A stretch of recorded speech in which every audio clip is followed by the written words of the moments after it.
Hey Skyfarers, and welcome to Aethercast, the Kharadron Overlords podcast.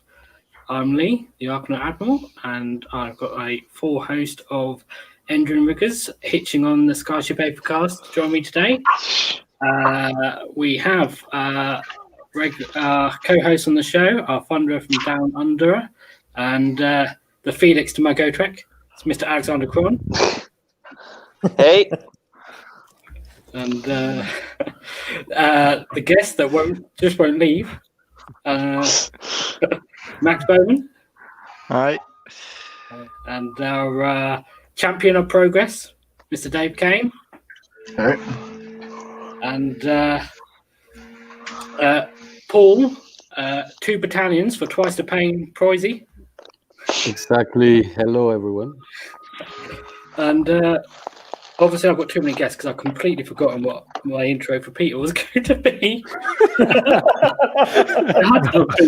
What was it? Oh, yes, it was going to be Sailor of the Old World. Yep.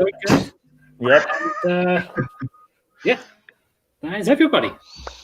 Full host today. So today we're going to be talking about the Return to the Realms GT, where both Paul and Peter played. And there was a few different KO lists and lots of mirror matches. Yes, that was not a good news. Yeah, they wanted to punish us. So I don't think there's any news to talk about in AOS, is there? It was all 40k stuff today, wasn't it? Yep. Yeah, just a couple of space robots, space Marines. I guess the Giants are coming. Yes. Pre-order next week. Yeah, I think. But anyone that's been waiting, the Giants are still coming. Be patient. I was really slowly on my ship. It's baby steps, which is ironic.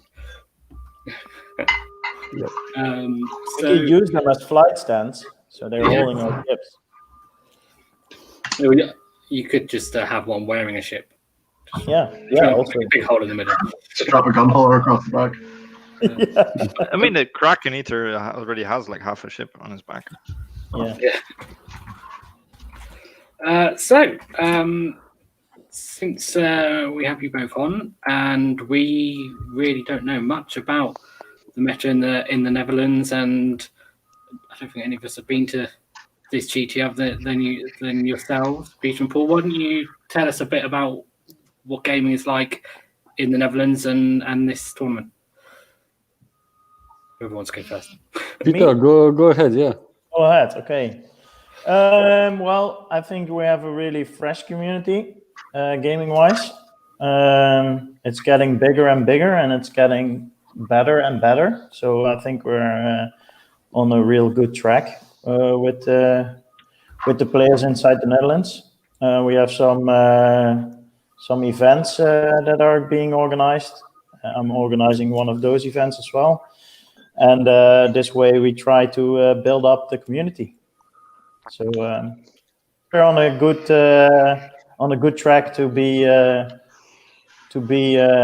known. The next big thing. Yeah, no, not the next big thing. I mean, we're really close to England, so that might help a bit. Yeah. Maybe. Yeah, I guess we're putting Netherlands on the map. I think I'd put it like this. In February, there was this first GT, so these first 2 days ever. Alliance Open is pretty famous to organize 40k tournaments, and they've done this second GT last weekend, second of Holland's history and second of the year. Otherwise, there are quite some also one day. Peter is organizing some nice tournaments as well. There are a few cities organizing some one day, and like Peter said, the community is building up, and that's really nice to see. Then I don't know about the meta, and if your question was more about the meta or the scene, Lee. all of it. Yeah. Really. So what kind of lists do you usually see at tournaments, at your tournaments? Is it all OBR or Zench at the moment, or do you have something completely weird like It's weird. Sylvaneth? It's weird. Is there a Sylvaneth player? Because if you have just No. one There are lots Sylvaneth of player, it's weird. ogres. I think there are lots of ogres, right, Peter? Also, but I think that's a lot because a lot of people had ogres laying around from Warm Fancy. Yeah. but I think right now is that the most people that is I want to buy what I think is cool and not so much into I want to buy what is good on the table yet, which I think is not a problem at all. I mean, people should firstly play what they really like and get into the game that way, and then start to decide if they want to go more competitive or less competitive. I don't know.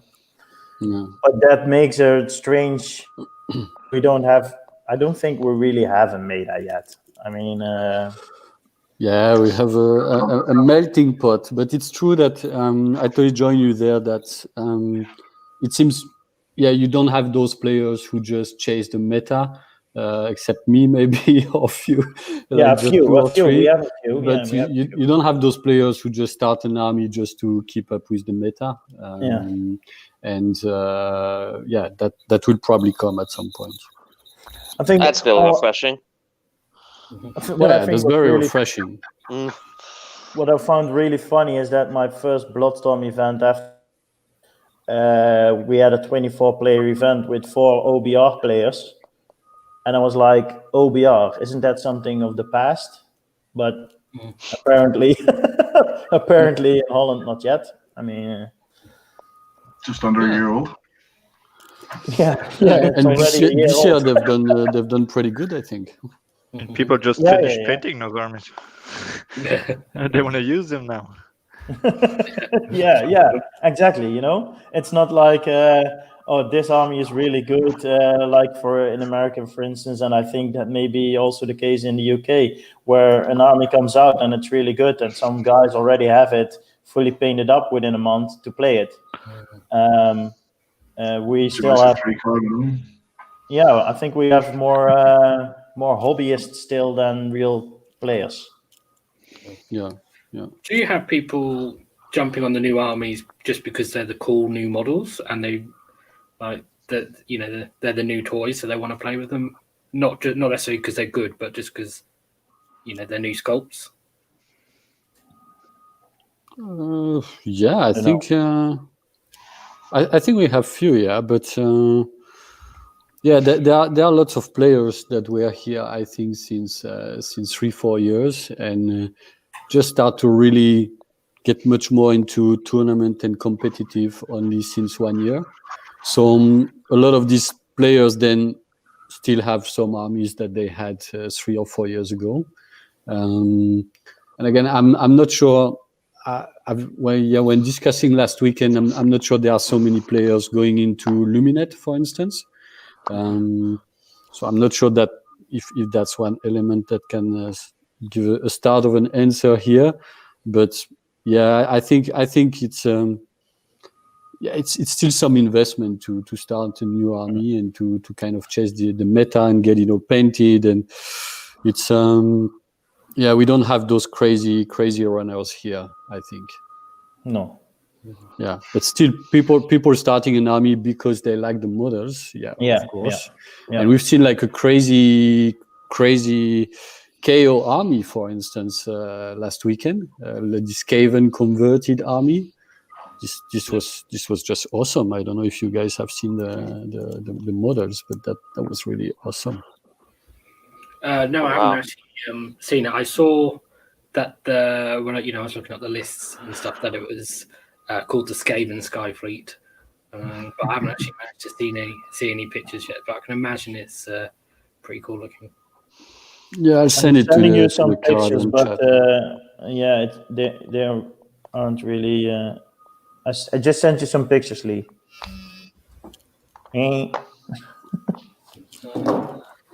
Yeah, unfortunately, I don't have WhatsApp hooked up to the speed. I won't be able to actually share them, but I'll look at them. yeah, Okay. that's pretty cool. Yeah, I've sent it in the Kharadron chat for those who still have a mobile phone.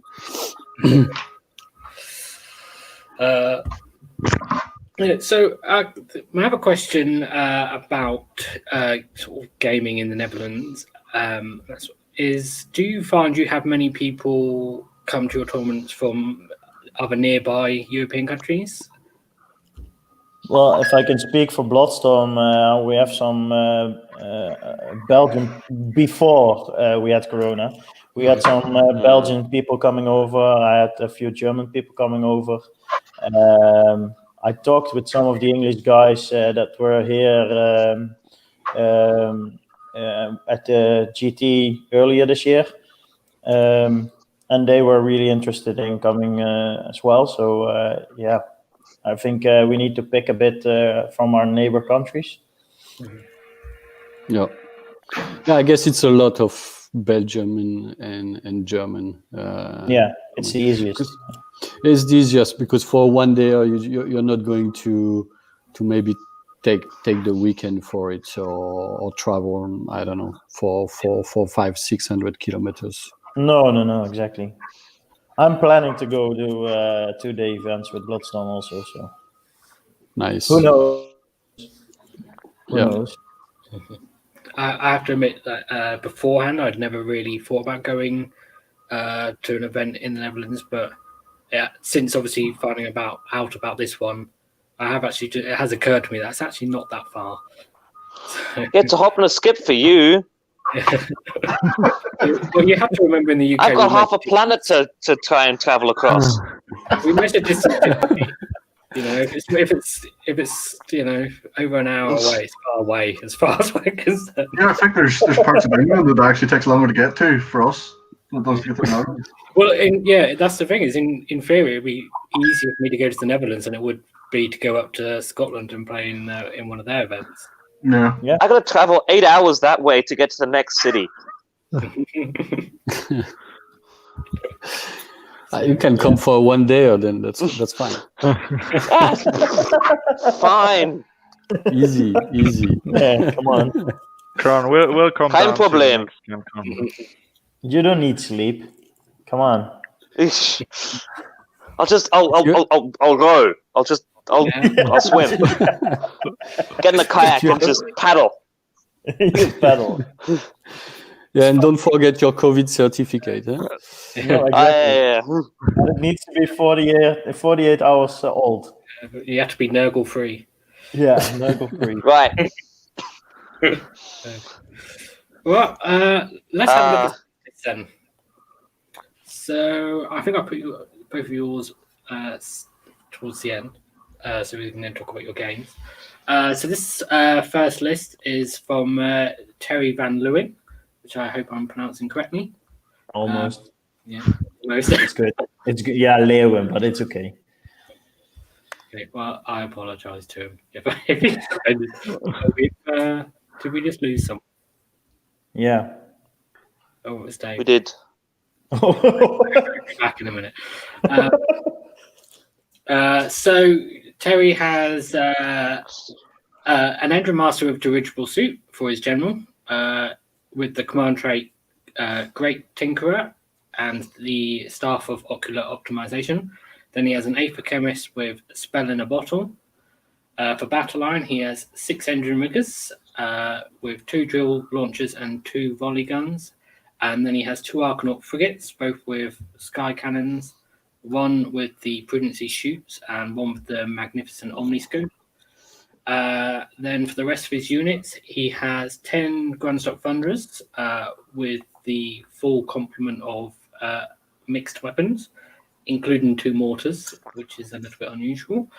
Then he has another 10 Thunderers with all rifles, 2 gun haulers, both with sky cannons, the Escort Wing Battalion, and the Warp Lightning Vortex.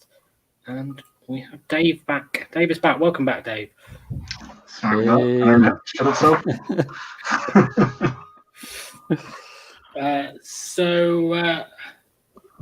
Yeah, and this is Barrack Zilfin at 1990 points. So what does everybody think of this list?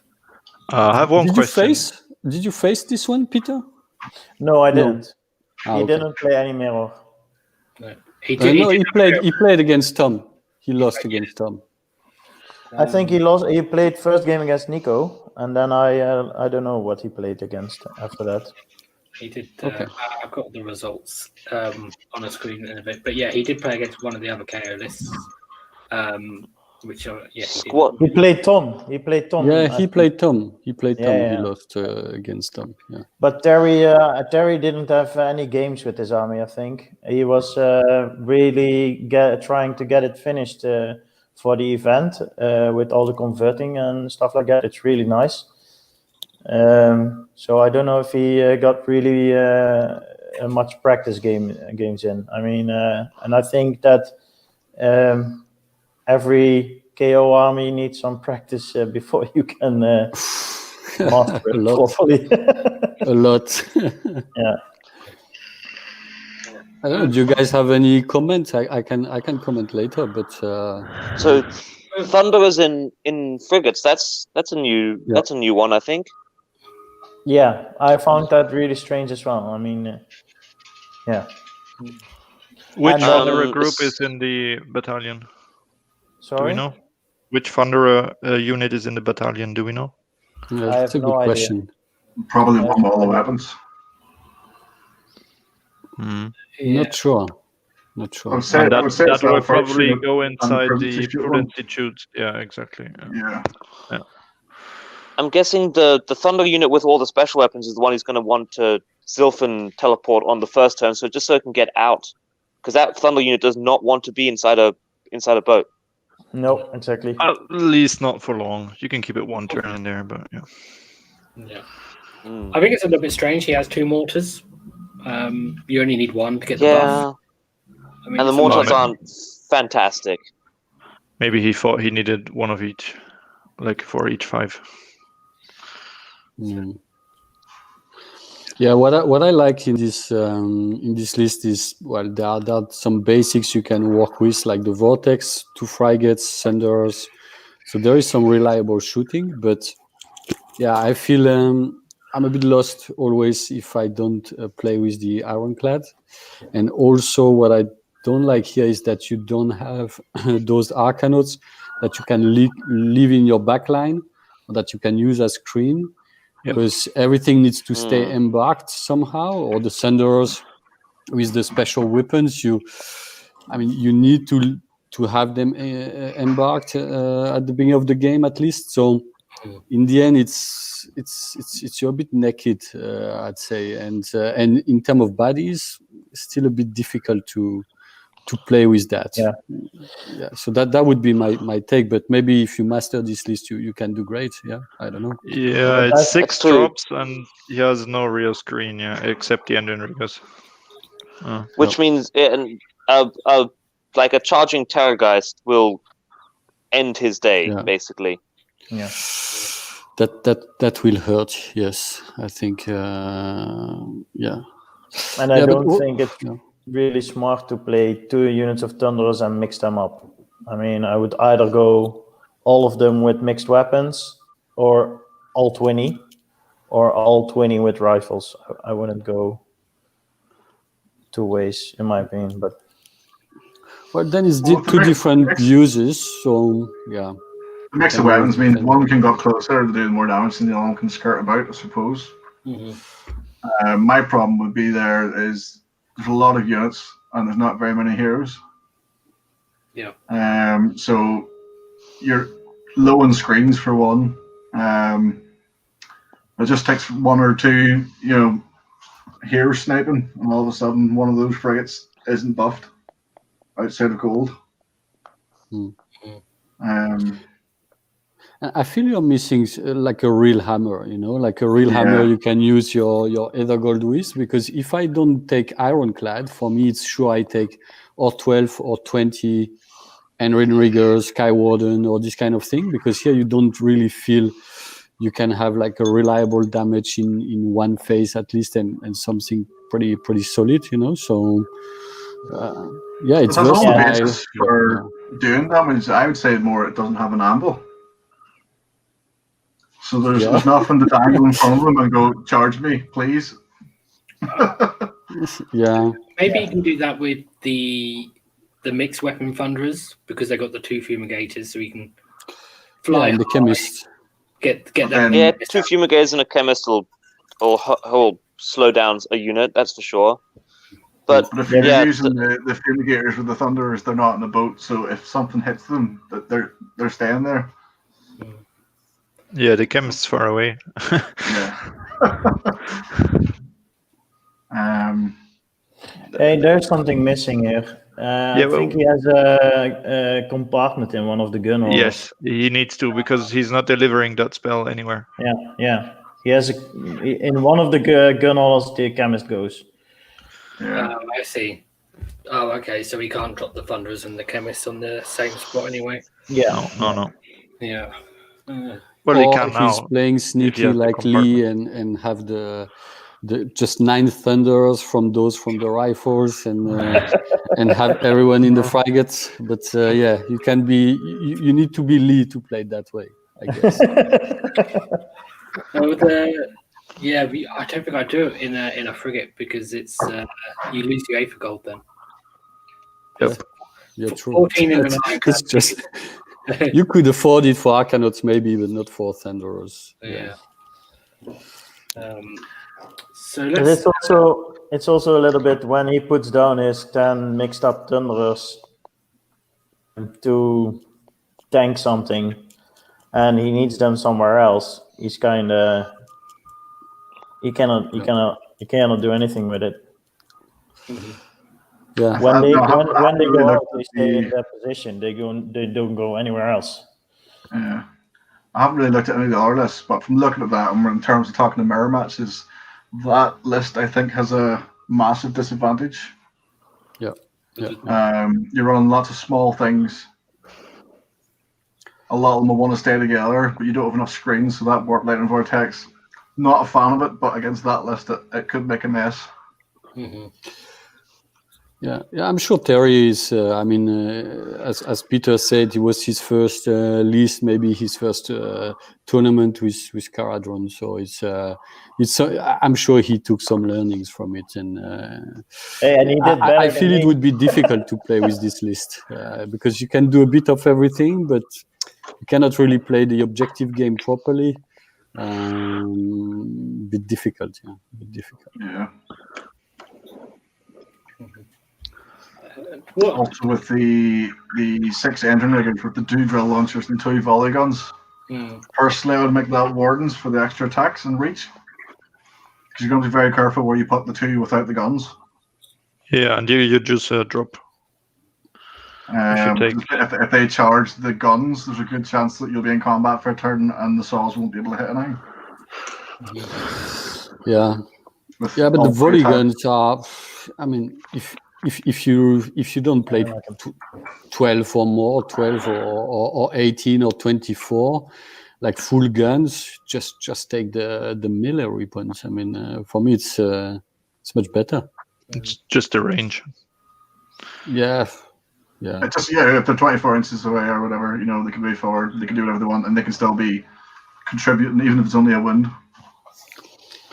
I mean, 12 on 4+4+, it's like three saves -1. Yeah, I See, know yeah. 3 points of the volley guns. I prefer to just Zilfin it and just tag a unit and go with the soul. That's my taste. You can use them as a screen for the Thunderers. Yeah. So like you go forward, deploy the Thunderers, set the engine riggers in front of it, just shoot stuff. If someone wants to charge your Thunderers on the objective, they get held up by the engine riggers who, okay, first then you died, you take out the volley guns, and it's But do you still really want to free sacrifice? attacks. Do you really want to sacrifice 200 points for that? I mean, No, I would make two free-man units. Yeah. Make the work for it and get a second sergeant. But I don't know if that was his plan or if he just wanted to have 6 engine riggers because they can hitch and shoot around. And yeah, I think, well, he has enough ships, so if he would have made them into units, that doesn't make a difference. You can still hitch them. yeah, Yeah, what Dave suggested, make them Sky Wardens so they can get into the escort wing, into the battalion. Yeah. And it's then your 5 drops. Yep. And you make 2 of 3. Yeah. Yep. 2 or Yeah, I 3 or agree. 6, either one, whichever you prefer. Yeah. Yep. Plus, they're benefiting from what little they get from that reroll. Still, I think he went 3 and 2. Yes. That's great. First tournament. Yeah. This list That's can good result. beat some lists. Yeah. Well done. Well done. So if we move on to the next one, because he played against this list as well. So in terms of the mirror match, we can sort of get a bit more of an idea of potentially. I think Tom won the mirror, didn't he? Yeah. So, yeah. yes. Hey Tom, if you watch the show, yeah, that was my first game. So we knew like 5 days, 1 week in advance the pairings. Okay. Yeah, I was pissed to just have a mirror match just for the first one. And that's a list that I've used in the past as well. I know it very well. Basically, this list is the advantage is that you have the vortex, but you have like kind of the ironclad that can sky high with your Henry riggers on one end, and you have your frigate with 10 Thunderers, and you can just attack 2 flanks at the same time with consistent damage, or like that's I think that's still pretty good, this frigate with Thunderers, if you use an Nethergord on Thunderers. So that's a bit the idea of this list, of having like 2 things that are pretty tanky, pretty good, lots of wounds. With the frigate and 10 Thunderers, you have like 34 wounds, so that's pretty solid. And then you have like the basic package with the pistol, with the warp-lining vortex and the 12 Endrin riggers. So I think it's a pretty solid list. I like it. It's but I moved away from this list personally. The only thing that I really like about this, the 3 artifacts you really want inside this army. Yeah, I think it's really good. But yeah. And So the in idea terms is of the mirror, so this list has half the boats, but looking at it, it's the more dynamic. So it can make better use of the smaller amount of boats rather than the larger amount. So you can see he's not restricted where he can put things. He can put the Thunderers in the frigate. He can put it in the Ironclad. He can bring 10 Arcanauts with him if he wanted. He can pick one flank and just pummel it and then fuck off in their corner somewhere. Yep. Flare pistol if he needs it. Yeah, and the flare pistol is pretty good. Yeah. That's 3 drop, was it? 4. So I played it the first game. That was the scenario I hate the most. Knife to the heart.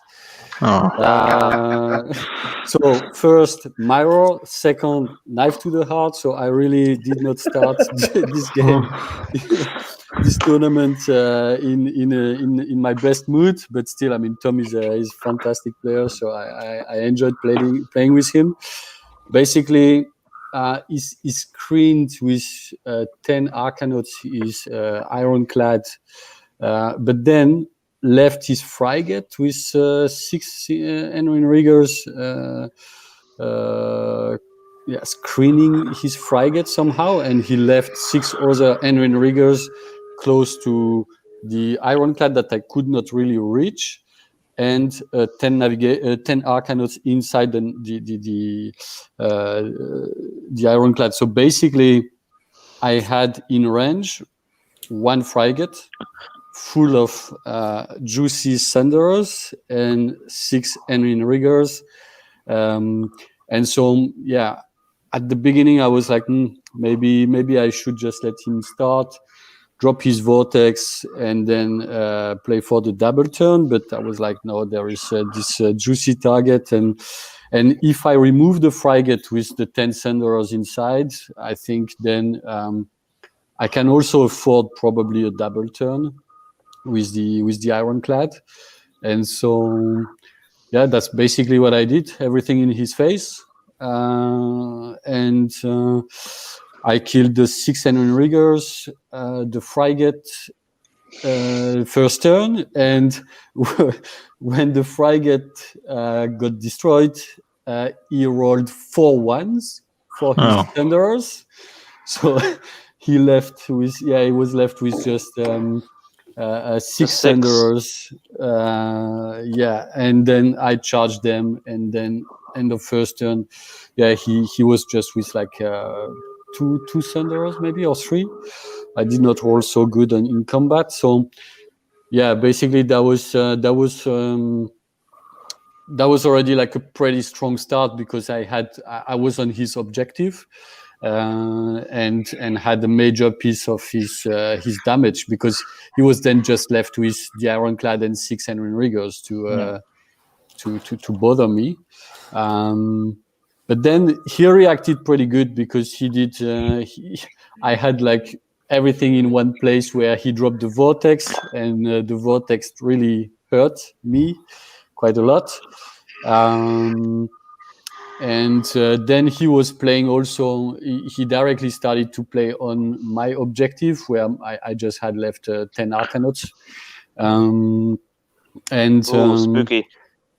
Yeah, so then things got a bit more balanced. He did not get a double turn, and in the end, I did not play my best game. I think it was like three weeks I did not play, or something like this. Very very busy with work, I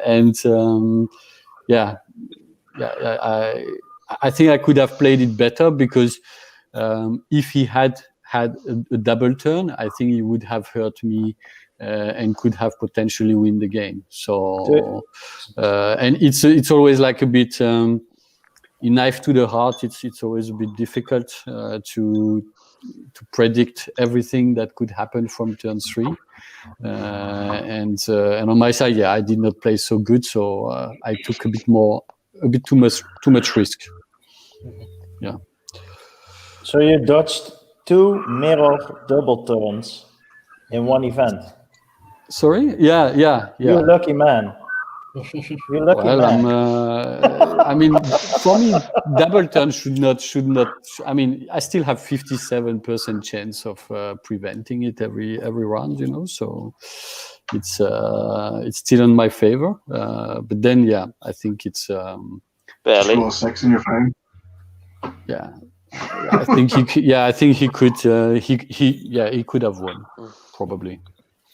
Yeah, that's the problem with the mirror match and shooting. I mean, if one gets a double turn, I, for example, built my list to make sure that I have more drops, so I get the second turn and I have more chance on a double turn.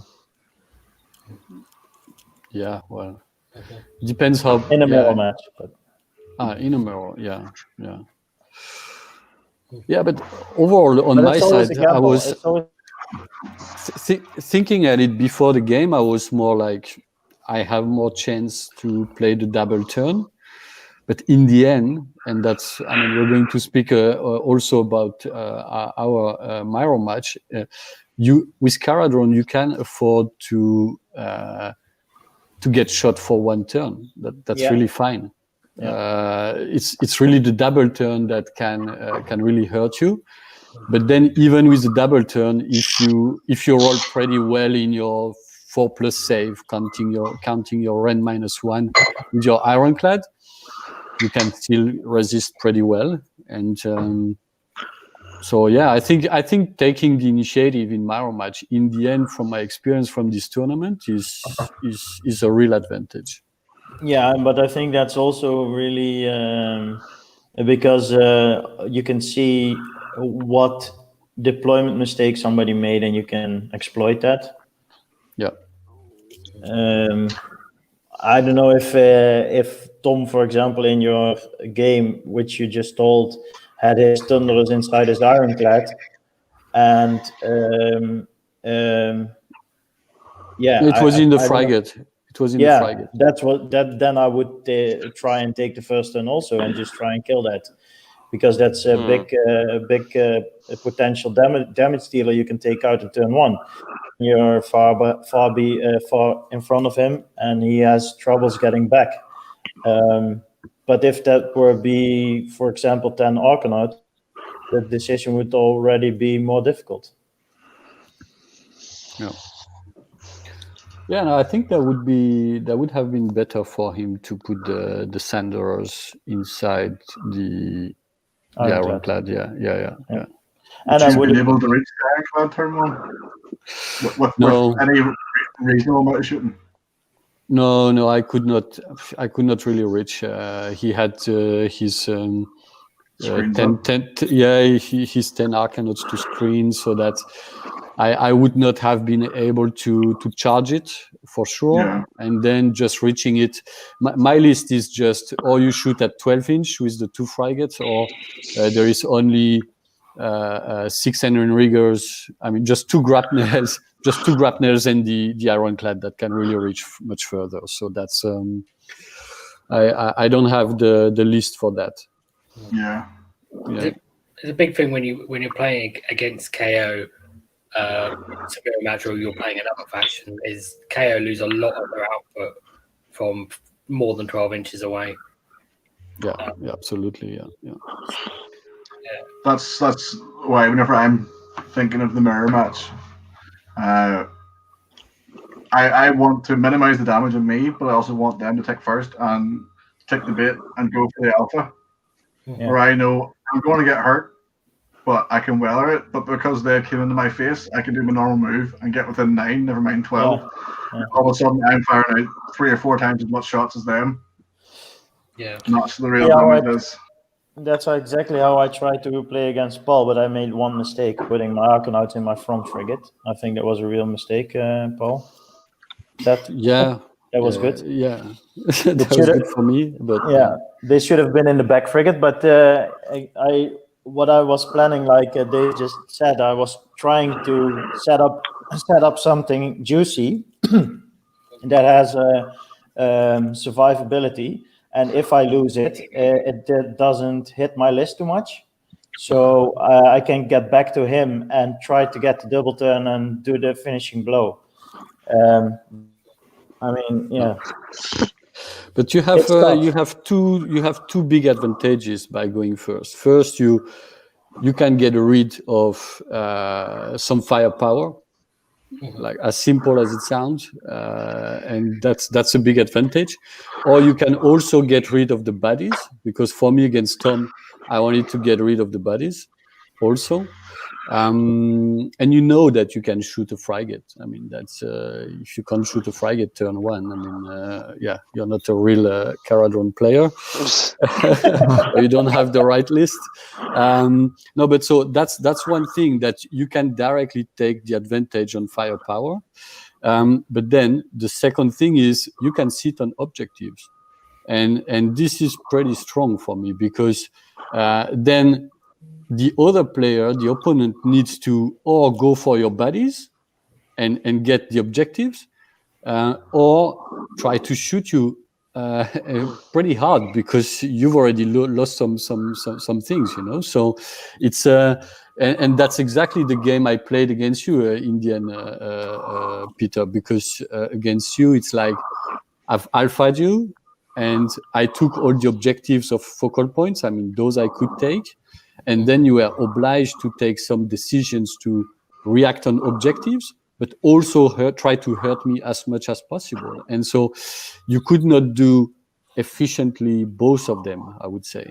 I mean, depending on the scenario, of course, but I felt I was on the driver's seat. Yeah. Well, in turn 3, we were even. Yeah. So... But I had much more. I did come back. I had much more than you, because you just had like 2 gun holders and an ironclad, basically. It was the one, Paul. It was the one. We both rolled one on priority. Yeah. So Peter saw my one. He was very happy, and then he rolled his dice, and that was a 1. And I was like, "What? You're kidding me?" Ah. Yeah. I was prepared to suffer, but then that was kind of game.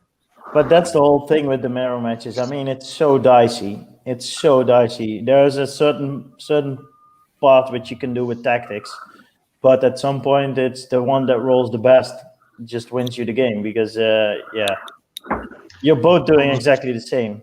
I was talking to a guy. He was asking some advice on Facebook last week, and he was asking about the difference between low drop and high drop KO. I think in the mirror, it's technically the high drop KO that have the better chance of rolling higher. Because they're not bringing battalions, so they're not paying that points. They're not bringing spell in the bottle. You can lose something then. Yeah. 400 points of extra chaff. Yep. And that's what sort of worked out with my previous NAR list, where it was like 14 drop or something like that there, where you deploy anti-alpha, fully expecting them to come straight at you because everyone thinks KO is an alpha list. But also, if they don't alpha and give you first turn, you literally just detach 2 of those units you paid for without paying for the battalion, grab the objectives, and just leave your bunker where it is. So they have that awkward moment now where you've got 3 Sky Wardens on 2 of the objectives. They're not holding any of them. If they shoot the Sky Wardens off, they are not capturing that objective, so you score it for another turn if you win priority. Yeah. And your bunker's still fully intact. As soon as they come out of their bunker, you can surround and make a mess. It's very hard to screen 360, and it is just the front. Yeah, absolutely. And I think if I would have faced a list, I would, in terms of points, like concrete firepower points, if I would be like 300 behind or more, probably I would play it a bit differently. And I had already these thoughts against Peter. But my gun always really make the difference in that game. You had so much firepower you needed to kill the frigate because of the gun hall next to it running the 6s. I mean, it were not that many 6s, but the few 6s just make the difference, Gun hauler's MVP. You've seen that with my Android Master with the big hammer.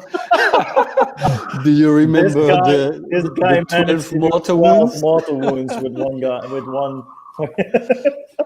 Basically, what happened? I mean, we're jumping into a bit our game, but just disclaimer: I've done 2 6s with the rerolling ones, and I've done 2 other 6s with my Aethergold.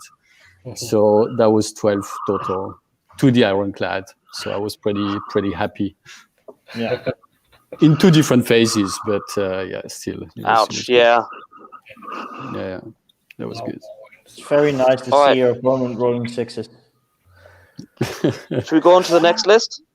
Yeah, let's. Because we started talking roughly. But anyway, so. Lee, what do you think about this list of Tom? I like the fact that he has the option to move all of his bodies if he needs to, because he's got the frigate and the ironclad. The ironclad has the buoyancy aid, so he's got potentially 30 bodies that he can move if he needs to. Yeah. Plus the riggers. Plus the riggers, and he's got enough riggers to go with the ships, so he can move his entire force around if he needs to. But he still has the option to screen with the Arkanauts. With some of the bodies are just Arkanauts, so you can screen.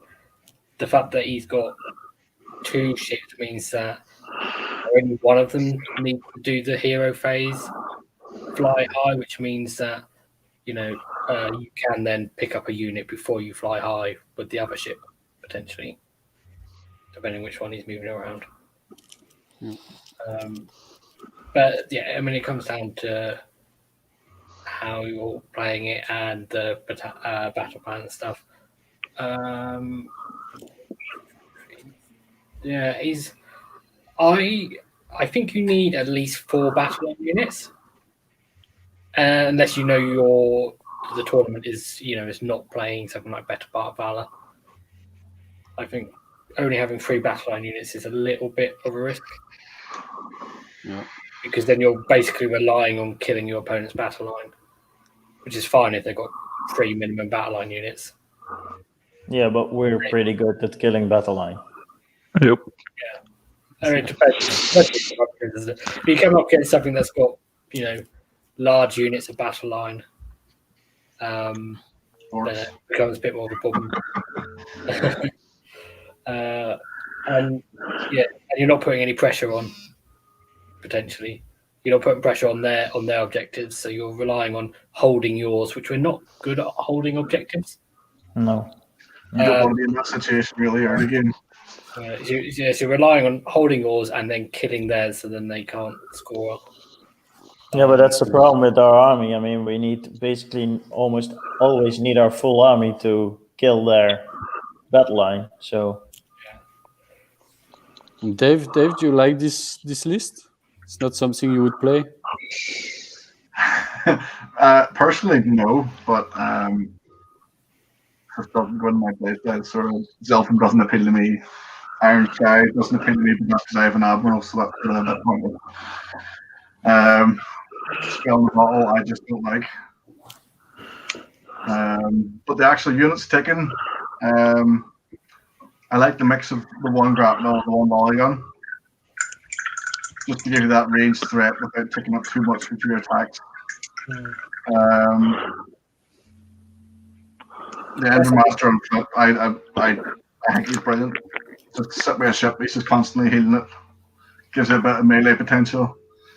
The Navigator, especially if you're not fighting anything that flies, he's giving out those rerolls to charge, which can potentially be game changing.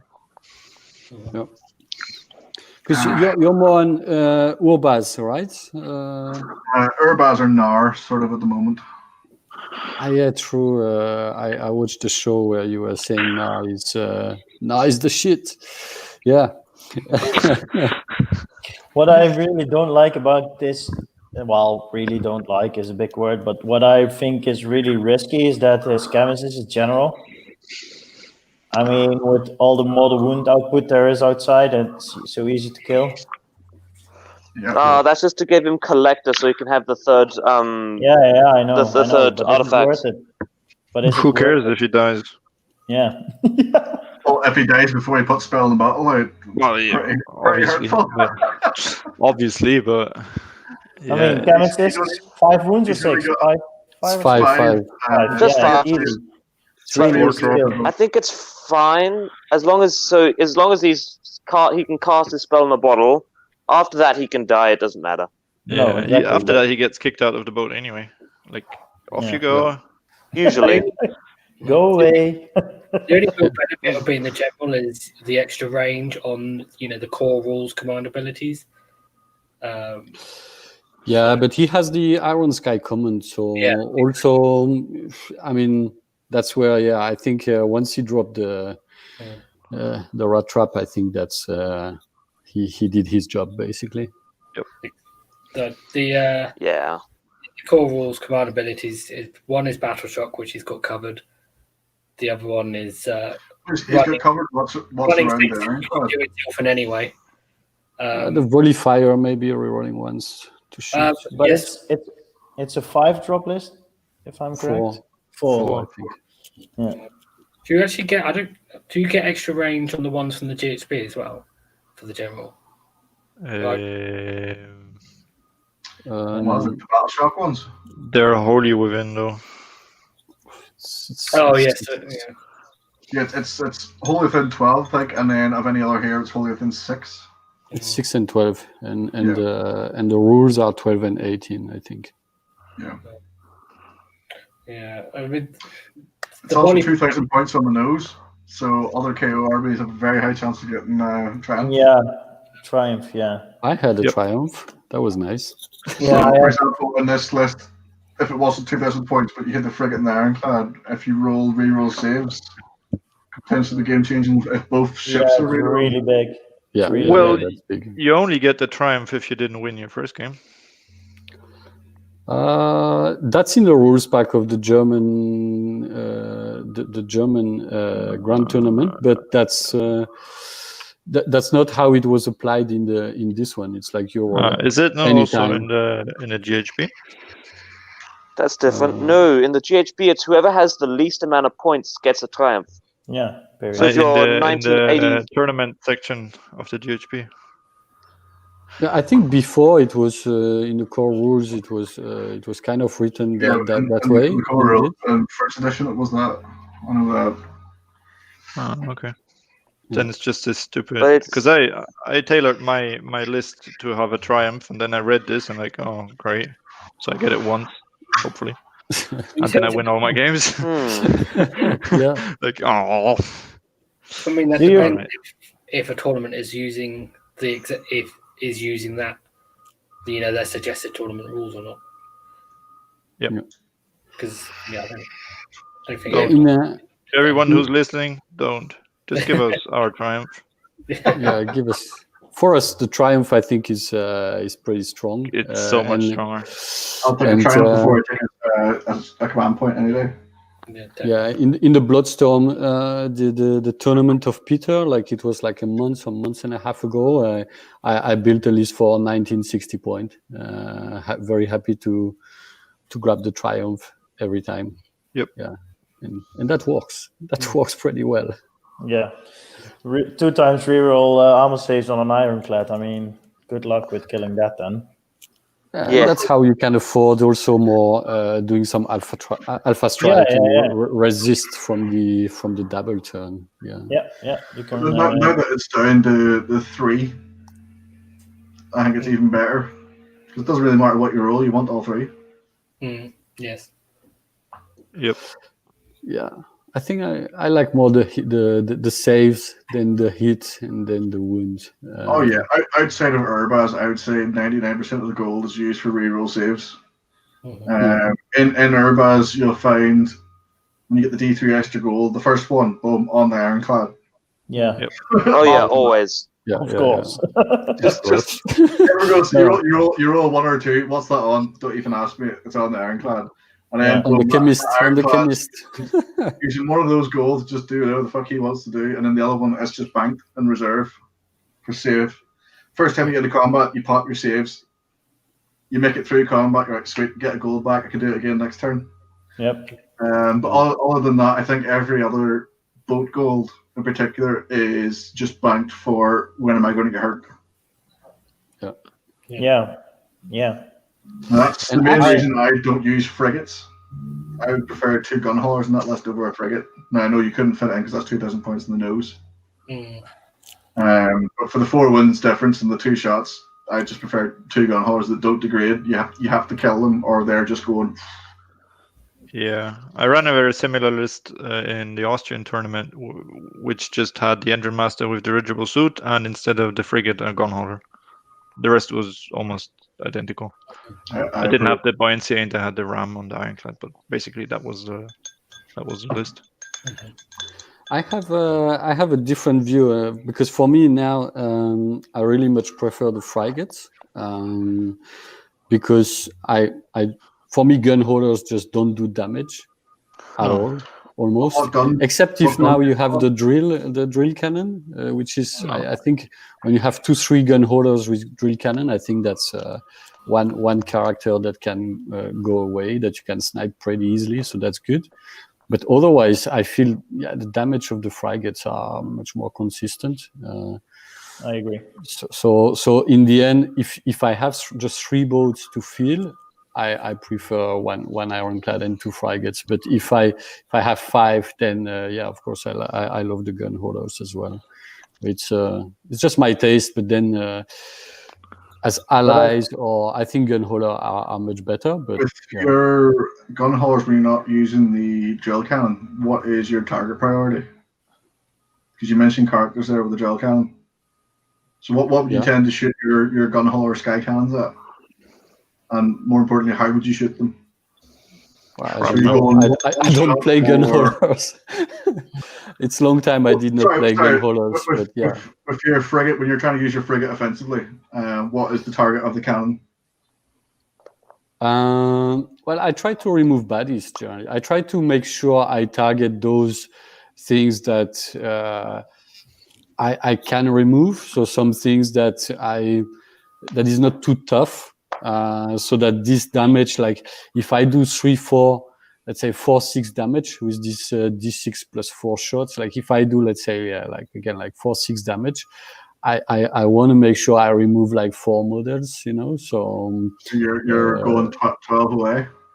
So that's the reasoning behind that. But again, like if I could trade 2 frigates for 3 gun holders with the drill cannon, definitely. But I also like this. For me now, I just don't go. Sorry? It's also the formation that we play with it.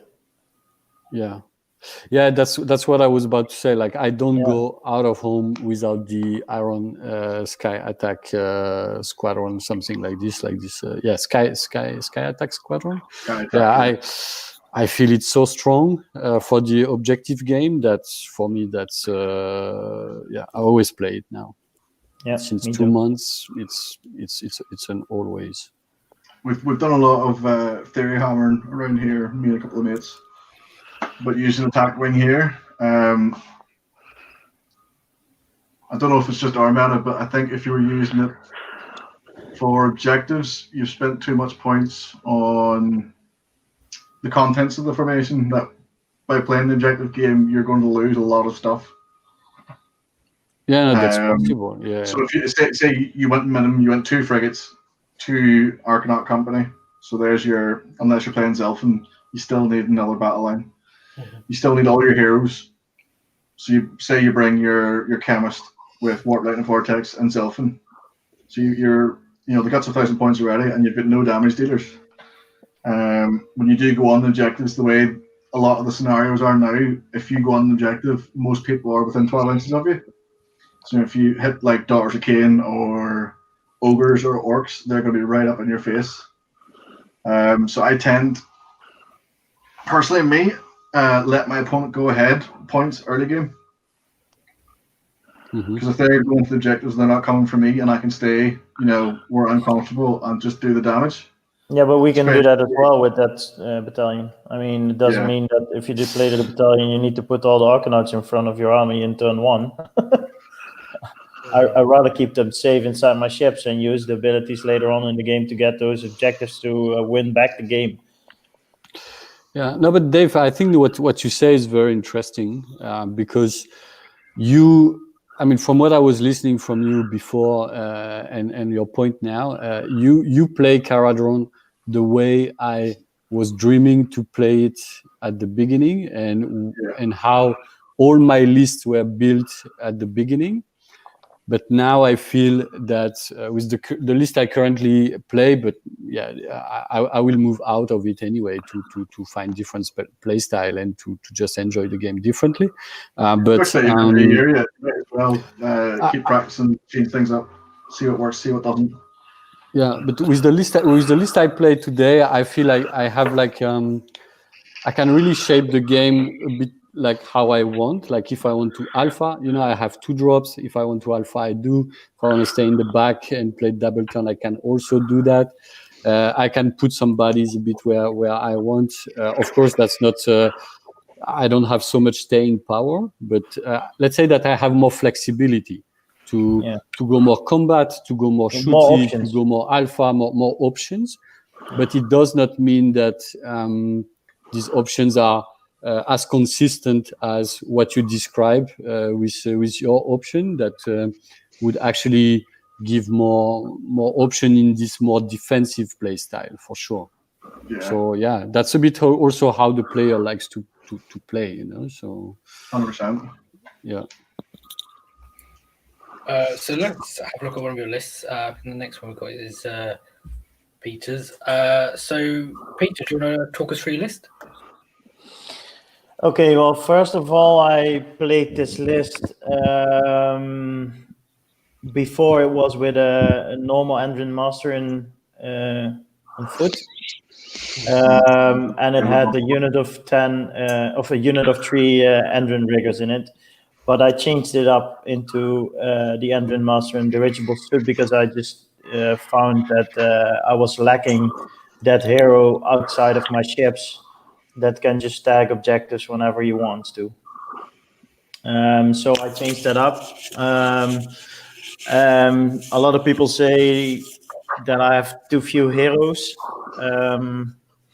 I haven't really had a game where I was doubting the fact that I had too few heroes. I think it's the way you play it. It has 7 drops. It's more drops than most armies, most Kharadron armies. But I like to rather play behind my opponent and react on what he's doing than taking the initiative. And if you are unlucky and it backfires in your face, you just lose your army. It has a lot of firepower. I play my Thunderers always in my Ironclad together with the Navigator. And they have so much firepower with the flare pistol, they can take out something in turn 1. Quite big units that die. I like the gun haulers a lot. I have a lot of mortal wound output with this army list when I charge all the ships in. So yeah, I really like playing this. A lot of people think it might think otherwise, but I really like it. You know, I was very close to handle the exact same list. Just the common trait would have been Grudge Bearer, but otherwise, I was very, very close to submit the same list, and that's probably one of my next lists. Yeah. The reason I took Tough as old boots is because of all the mortal wound output spam there is table wide. Yeah. I just want to have this guy on the table that can resist a few turns before he dies, you know. And that's one of the things that we have with our armies is that yes, we need to bring 2, 3 heroes, but they're also all quite low on the wounds, so they die pretty quick. I mean, 2 slums on the table and you're gonna cry. Yeah. I think everyone can agree with that these days. Absolutely. But I really like it. I saw this army. I looked at your show and I saw Phil McGuinness's army, where he won a tournament with. I think he went for 5-0 or 4-1. I don't know. But it had this Iron Sky attack squadron in it. And that was the first time I heard somebody talk about it. And I was trying to understand what he was saying. And I was like, okay, this might be a way for me to play Kharadron the way I would. I tried lots of riggers before. I have 30 riggers. But they are so glass cannon. They are like, you go in, you kill something, and then they all die. So I needed to find something different, and so I tried this, and I was really liking it. It has a lot of options, and I like to have options. So that's why I made it. I made it a bit my way instead of Phil's. But I like this list. I can play the game at long range with this army. You can skirt, you can go deep. You can let your opponent get ahead early on and just plink away at them. You have enough movement there that you can surround them but not be close together. So whichever way they decide to commit, they're not hitting anything else. So say they go towards the Ironclad, it's just that step further back. Yep. The frigates, the gun haulers, they're all out on their own. You've got the mortal wounds from the battering ram and the torpedo, and then the bomb rack themselves. 20 Arcanauts, again, brilliant. I think the Navigator in there is a very good call with that many boats. Yeah. So you're either hampering something that flies or rerolling charges, which with the fact you've only got 2 heroes, I think because you've got the navigator in there, it's not as important. Yeah. One thing I would like in that list, if I was to take myself, would be 1 or 2 units of wardens or riggers, just to make it up to 5 or 6 battle line. Yeah. What would you take out? The Thunderers. I would say the frigate, but then you'd also have to remove the attack squadron. You said you'd like to keep it. So you're 10 points under, or probably an Arcanaut, and put 1 more unit in. For me, I would prefer the No, he needs the Arcanauts for the. Yeah, I need the Arcanauts. You cannot touch the Arcanauts and the frigates. Go away. Yeah, or maybe 1 gun hauler.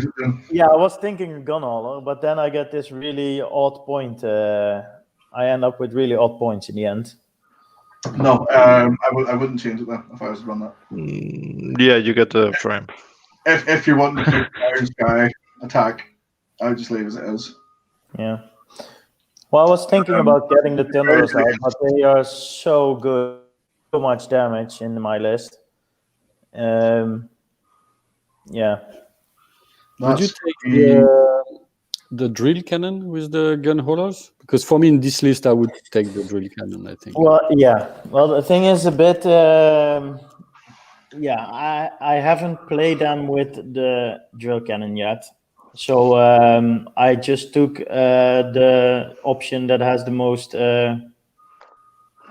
damage outcome when you go in. Yeah. So For yeah. me, that I think the cannons are the best call there. Because you're so fast and nimble, and you sort of, you can be anywhere. Of Seraphon, you're going to do an absolute mess with them, but not committing. So, fly high or move 18 inches away and just go right, that 10-man unit of skinks, scatter shot. If you kill 2 or 3, it's fine, move on. Another one comes in, does the same. Once their screens are gone, because realistically, you only have to kill what's in their actual list. Yep. The summon stuff will be coming right up in your face. It doesn't matter. They're not getting buffed, you don't really care about skinks. Yep. Once the actual list is gone, then you can start dealing with the likes of Croak or if the 40-man unit of skinks. Yeah, I got to play 1 Seraphon game to practice, and I just ignored Croak. I killed the screens. I killed a big blob of 40 skinks, and then basically the game was over. I mean, and then you realize you don't really do anything else. No, sorry. Once you've killed the 40-man skinks and the screens, you realize they don't really do anything else. No, they don't have anything else, exactly. And No, not really. If they have 2 units of salamanders, look, Ineas, who reached the 3rd position, have 2 blocks of 40 skinks, 2 units of 12 salamanders, plus Croak, so it's like five major threats you need to remove. But so I'm not afraid of those salamanders. Yeah, salamanders, not really at all. You don't think so? I am like. Well, it depends what kind of list it is. Less drops than him, and I can just stay in my deployment zone, and all my cannons will fire in his first unit, and then he's 1 down already. Okay, then he's going to teleport the second one. Fine, buffed up. He kills something. I will kill that unit, and then I have what then? He only has 2 times 40 skinks left. And this Croak, yes, he does damage all the time, but you can just be wherever. Yeah. No, but the thing is that Peter, his first turn is not going. If you just have your screen to kill, he's not going to sacrifice a unit of salamander for it. He's going to just take the board, and then good luck to take objectives, and then you need to commit. So I think I find against Seraphon that's what you want to happen. Yeah, let him spread out. If he holds back and you go in to take him out, all of a sudden you're in Croak's microwave range, and all of a sudden he becomes a threat. Because I find a lot of Seraphon players put Croak right in the corner, fully buffed out the wazoo, all the ignores and pass-offs in his bunker or whatever. If you just let him stay there and let the Seraphon come to you, that's half the battle won. Yeah, you're down in points in the first couple of turns, But once you wipe out those units that come at you, then you can start putting him in the back foot. That's when Croak starts teleporting and stuff like that. It depends what he brings, because if it's Yeah. Croak and 4 units of salamanders that he's teleporting in, then I'm not waiting for them to catch me. No. Because But if then he's bringing- Croak teleports in front of you, his fucking 500 salamanders, they all do mortal wounds on the shots, your Ironclad's dead, your Thunders are dead, everything's dead. No. So No. that's where the You take first turn and you blow that fucking toad off the earth, so all his salamanders stay in the sky, and that's it. Game over. Nice game. Let's get a beer. That's how you deal with that Croak. I will never fire at Croak in my first turn. Oh no! when I Well, play of course Lisbon. you should have the 20 Saurus guard, then the Astrolab Bearer, and then the 2 slab. Still not. Still not. None of those. I don't even shoot them. No. I don't even look at them. I ignore them. I'll just kill whatever he throws in my face. I mean, Yeah, but if you throws in all those salamanders, whatever comes at you. yeah. But depends what list it is. If it's the skink list, yeah, shoot off the 40 skinks. If it's a salamander teleporting list, I'd go for the toad. With the salamander teleporting you can block out. You put off. your Arcanauts in front of your ships, so you block out his salamanders. He cannot reach your ships. He can Arcanauts. Be fine with that. Then just kill the salamanders. He's 330 points behind. No, he's not bringing them, because he's then just teleporting 10 skinks onto that objective and running the other 10 skinks onto the next. And you're Then still I in your have castle. And he's keeping his stuff in reserve. Okay, next turn. If you continue this, then you lose on points. Yeah. That's Someday what you need to, and he can always summon more 10 skinks, 10 skinks, 10 skinks. 10 kings per turn, basically. Yeah. So The gun haulers come in handy. Yeah. So I'll happily stay in my castle and just send the gun haulers forward. So those 10 skinks that go on the objective, use your speed burst, get right up in their face, scatter shot them. Again, if you kill 3 or 4, that's fine. Charge them, maybe do D3 mortal wounds. Get in combat, kill a couple more, you hold the objective. Now all of a sudden he has to deal with 2 gun haulers on the objectives, and you're still in your castle. So whenever he teleports forward, do the damage. If you have 2 gun haulers, yeah, sure. Oh, sorry, I always have 2 gun haulers. So. I only have 1. Yeah, well, Yeah, Peter, come back to this list. I really like it. It falls into a lot of things that I would rely on. what I really liked is this game. I played this list again. It's going to be horrible, guys. I played this list at the tournament, Total Commitment, game 4.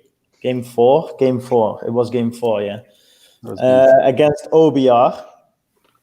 And so basically, I got the first turn. I launched my frigates to his most left side objective. With the Arcanauts getting out, he had 20 mortar guards on that objective. So with the support of 2 gun haulers, one gun hauler, I killed quite a lot of mortar guard and then charged the 20 Arcanauts onto the objective to take it. And on the other flank, I used my Ironclad with 1 gun hauler and my general and the flare pistol on his 10 knights. 10 knights standing over there, and the idea was to just grab the objective from the mortar guards, let my Arcanauts die, because I would get that objective in turn 1, kill off his fast unit of horses and get back to my deployment zone and let it try and do something with a slow army. But I managed to leave 1 horse with 1 wound. I then had 2 ships to charge with, 1 on 7-inch and 1 on 9-inch, with rerolls because of the navigator, and I failed all of those rolls, leaving the 1 horse getting healed up. He healed up 1 horse, then he puts another horse into the unit, and he ran over to my objective, and it took me 4 turns to kill 2 horses. That's how you lose from story. Story for the code. Oh, I was so convinced. I was as a KO player, that makes me sad. As a death player, that makes me really happy. Yeah. Horrible game. Horrible game. Oh well. Was a good lesson. So, But yeah, you said that this list was inspired by Phil's list. yeah. Do you do the same thing that he does, where he moves all his ships together in like a circle around the ironclad, or do you spread them out? It depends a bit. I mean, if I would face a 14 pig list or a 18 pig list from orcs at the moment, it's really something people say that's really strong. I would, yeah, because then you can just put all the Arcanauts around all the ships to protect everything every turn you move. So you basically have a moving screen with your army, and nobody gets close to your important stuff. And also, if they multi-charge all your boats with the 18 pigs, that's a lot more wins. Yeah, you don't want to have to get to that. No. No, so yeah. So I haven't had a game where it really came in handy, but I'm sure at some point I will face an army that does that kind of stuff, and I will need to use that tactic. And that's one of the reasons I really like this, because it gives you a mobile shield around everything that's important in your army. And by using so many ships, that's also a thing that he said, is he can choose to play the game from his back line and just pounding his cannons into his opponent's face, or go in close and really pack a punch. So you have lots of diversity inside the list, and you can play a lot of different ways. And I like to have as much options as possible when I'm at the tournament. No, completely agree. That's another thing I've been saying with the new book. Per turn, our damage is dropped to about half.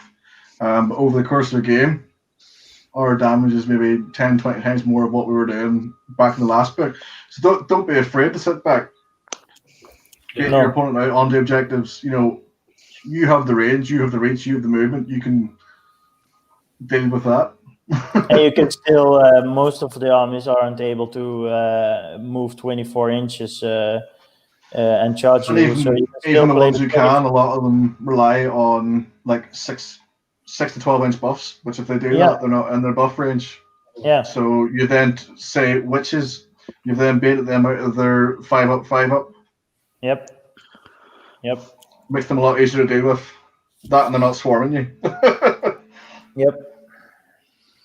But yeah, no, definitely that amount of boats, I'm all for.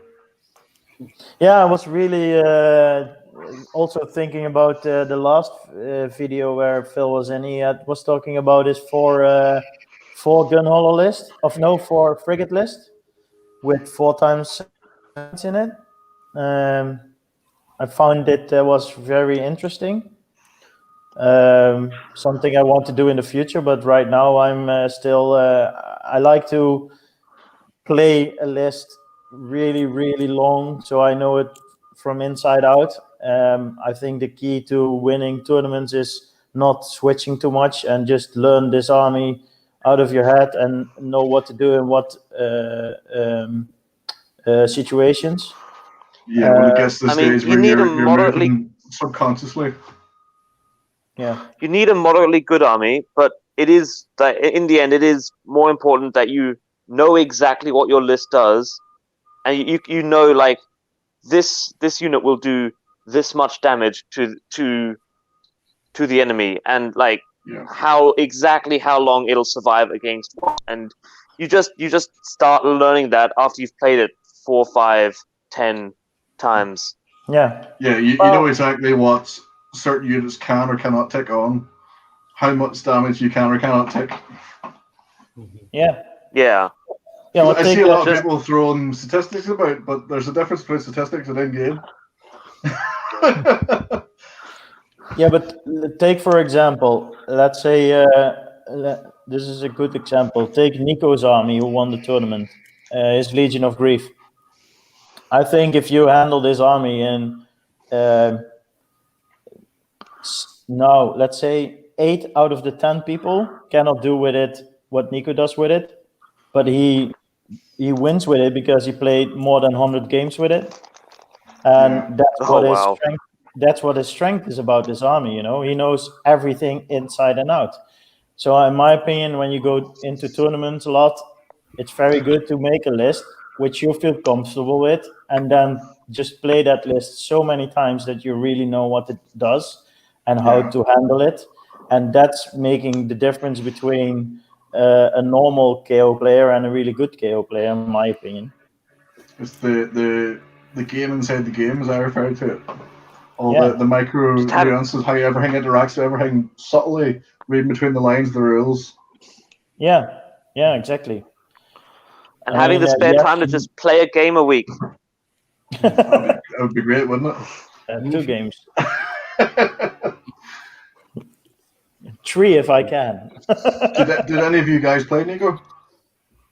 I played Nico. Yeah, I played in a tournament. That's my loss. Yep. I have to say, Legion of Grace taking first place. That made my day. Chapeau. Trust me. Not what you'd expect. We don't want to say this out loud, but it's our hard counter. Legion of Grief. You think so? I know so. I played him so many times. Legion of Grief takes the beautiful parts of Legions and Night Hunt, blends them together in a negative a million battle shock, and just go fuck yourself. Yeah. The thing is that Nico's list is like 174 wounds, 150 bodies. So and you know that is going to repop them. So that's a challenge to avoid the repop. And if you start to repop, it means that it's 200, 250 wounds. And so that's, I mean, it's hard to counter, let's say. But don't you just need to kill the heroes? Like, if you kill the heroes, he can't kill the general. They are not reachable. His general is in a corner, and you have screens and screens of 150 bodies that even with 36 inches, you just can't. Yeah, he's not summoning back the units in your face. He's summoning them back in the corner at the objective he's put in the corner. Yeah. And because he's using Night Hunt, they have the speed with a run to get straight back up the front line and just keep wave after wave. Even with Barrack Zilfin being able to teleport and then move, because that gets you really close to the screen. No, you cannot. No, you cannot. The first hero that was reachable, I think in my game was like 18 inches, and that was Guardian of Swords, something like this.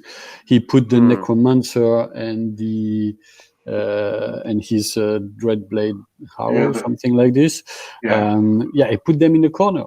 And so he's on the line of his deployment. So and they don't need the buffs; they'll just go straight in as they are. Yeah, because they don't have many buffs they can give. So and he has a lot of buffs. He has a -1 to hit on his general from an item, and then he's next to a unit, so you're -2. So good luck with your cannons. You're really going to risk that. I mean, and then it's really Deathless not minions as well.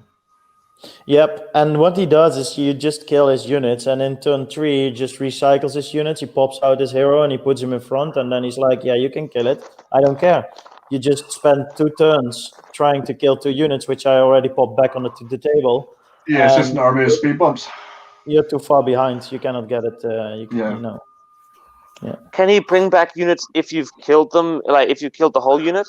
Yep. Yeah. So with Legions and Legion of Grief, they respawn slain models into units, but in Legions, units in the book / the starter set, if you kill the unit, the general can re-summon the same unit, so it is actually the same unit. So any buffs or debuffs that are on it stay on it.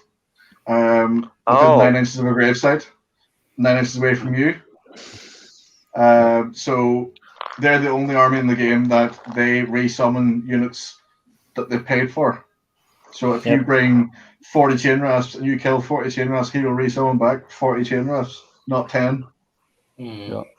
And they will keep all the formation bonuses or army traits and stuff as well, which they don't have it. Yeah.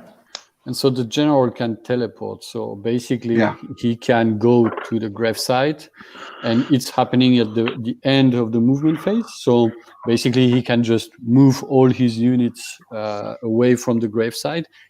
He always keeps one gravesite in his deployment zone that is not reachable. And so basically, yeah, you just face waves and waves of bodies. That's the thing. It's Sounds insane. All right.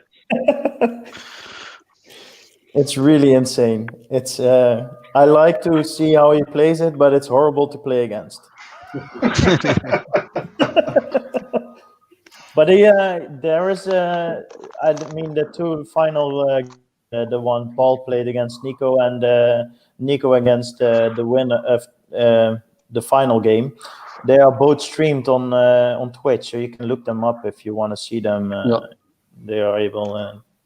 Must give that a look Oh, tomorrow. nice. Who did the streaming? Was it?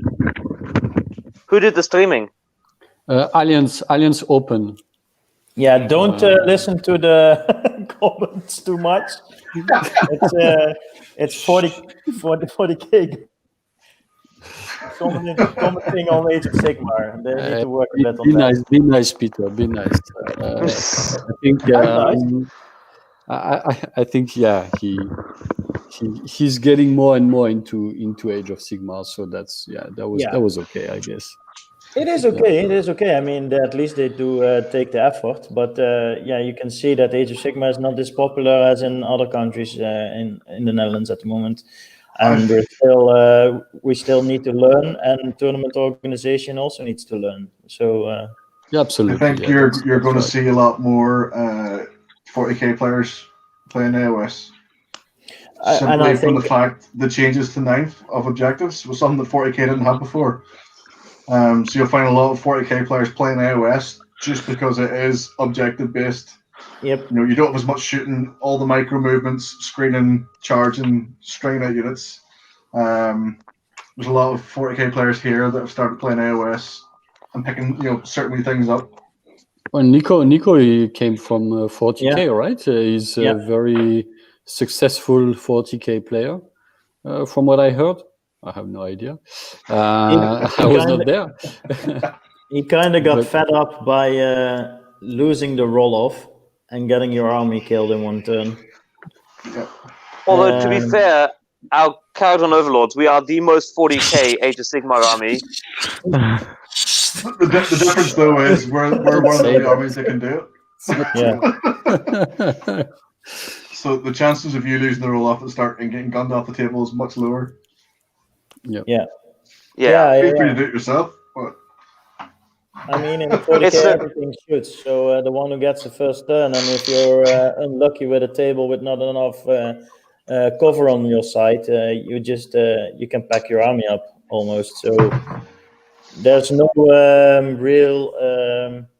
You cannot really return from a game if you lost the first turn. Where in Age of Sigmar it's way easier because you can play the objective game, and you don't really need all your models on the table. I guess the beautiful thing about 9th though, and they've brought a lot of AOS changes in. So I've played maybe 8 or 9 games of 40k now, and every game I'm writing my list as if I was writing an AOS list. So everyone's like, "Oh, why'd you take that unit? He doesn't do much damage." It's like, yeah, but he does all this. And then you find at the end of the game, it's like 60-20 to me. I'm tabled, but 60-20 by turn 5. Yeah, it doesn't matter if you get tabled anymore for 40k. Yeah.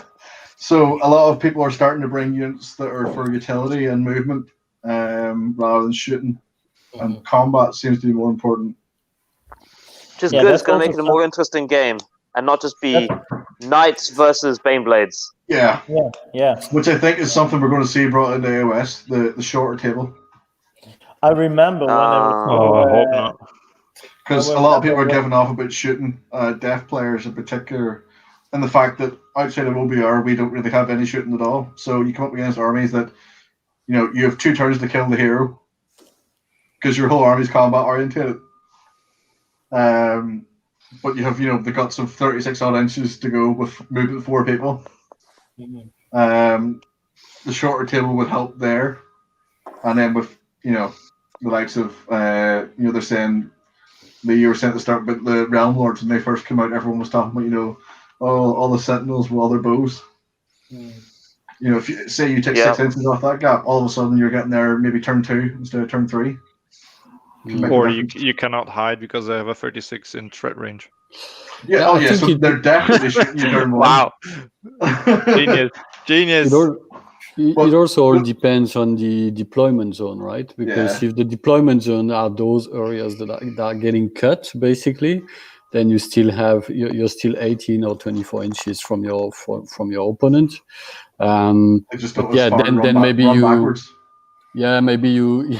this, or maybe you can screen less efficiently as well, because all your units are closer to the screen. So I don't know. I'm not fond of having shorter tables. I'm not fond of it either. But let's see. The way they seem to be doing it is they bring something out for iOS. If it works, they bring the same rule, albeit tweaked for 40k, and vice versa. Yeah. Mm-hmm.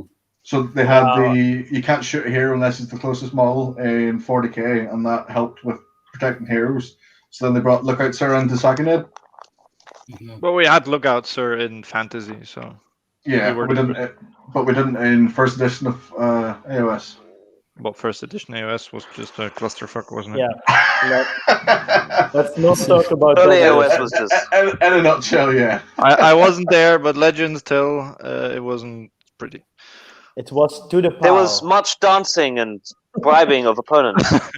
And to the power. The biggest thing that First Ed had going for it was the codexes, where you used your war scrolls and you got an additional rule from your army book, whereas now you get 4 million. Yeah. Look at Terrorgeist. If you bring a Terrorgeist and Legions in the Gash, it's shite. If you bring it in Flesh Eater Court, it's this ungodly monster. Yeah. But I don't like this new table size, to be honest. For KO, if the tables get smaller, then it all of a sudden becomes a lot easier for people to zone you out with your fly. Your fly high, especially on Ironclads. The reason they're putting out the reason these tables got smaller is because of they've been releasing all these boards for Kill Team and Warcry, and the new table size is just 2 of those put together. Yeah, and they want to be able to make it easier for people to play at home at their dinner table. Yeah, the average dinner table, the new table size, you could fit on a kitchen table. Whereas the 4x8, you're always like 6 inches short on either side. Yeah, exactly that. Yeah. But man, you should have a company now making battle mats or something like that. And you're finally spreading your battle mats over the world, and now GW does this shit. But that's not a problem. Like the day after they announced it on the online shops, you could buy the smaller sizes, because they produce just length of like huge mats with the same print, and then they just cut the same print and they just cut the shape. So it's just the same, but they cut them smaller. Yeah, they do it on purpose. Trust me, GW I bet you the mats are the same price for the smaller table. No, actually they're a bit cheaper. Oh, they're a bit cheaper, right? Yeah, because we looked into it for our club. 20% of the material will put the price down by 10%. But look at us. I mean, we're a tournament organization. I'm a tournament organization. We have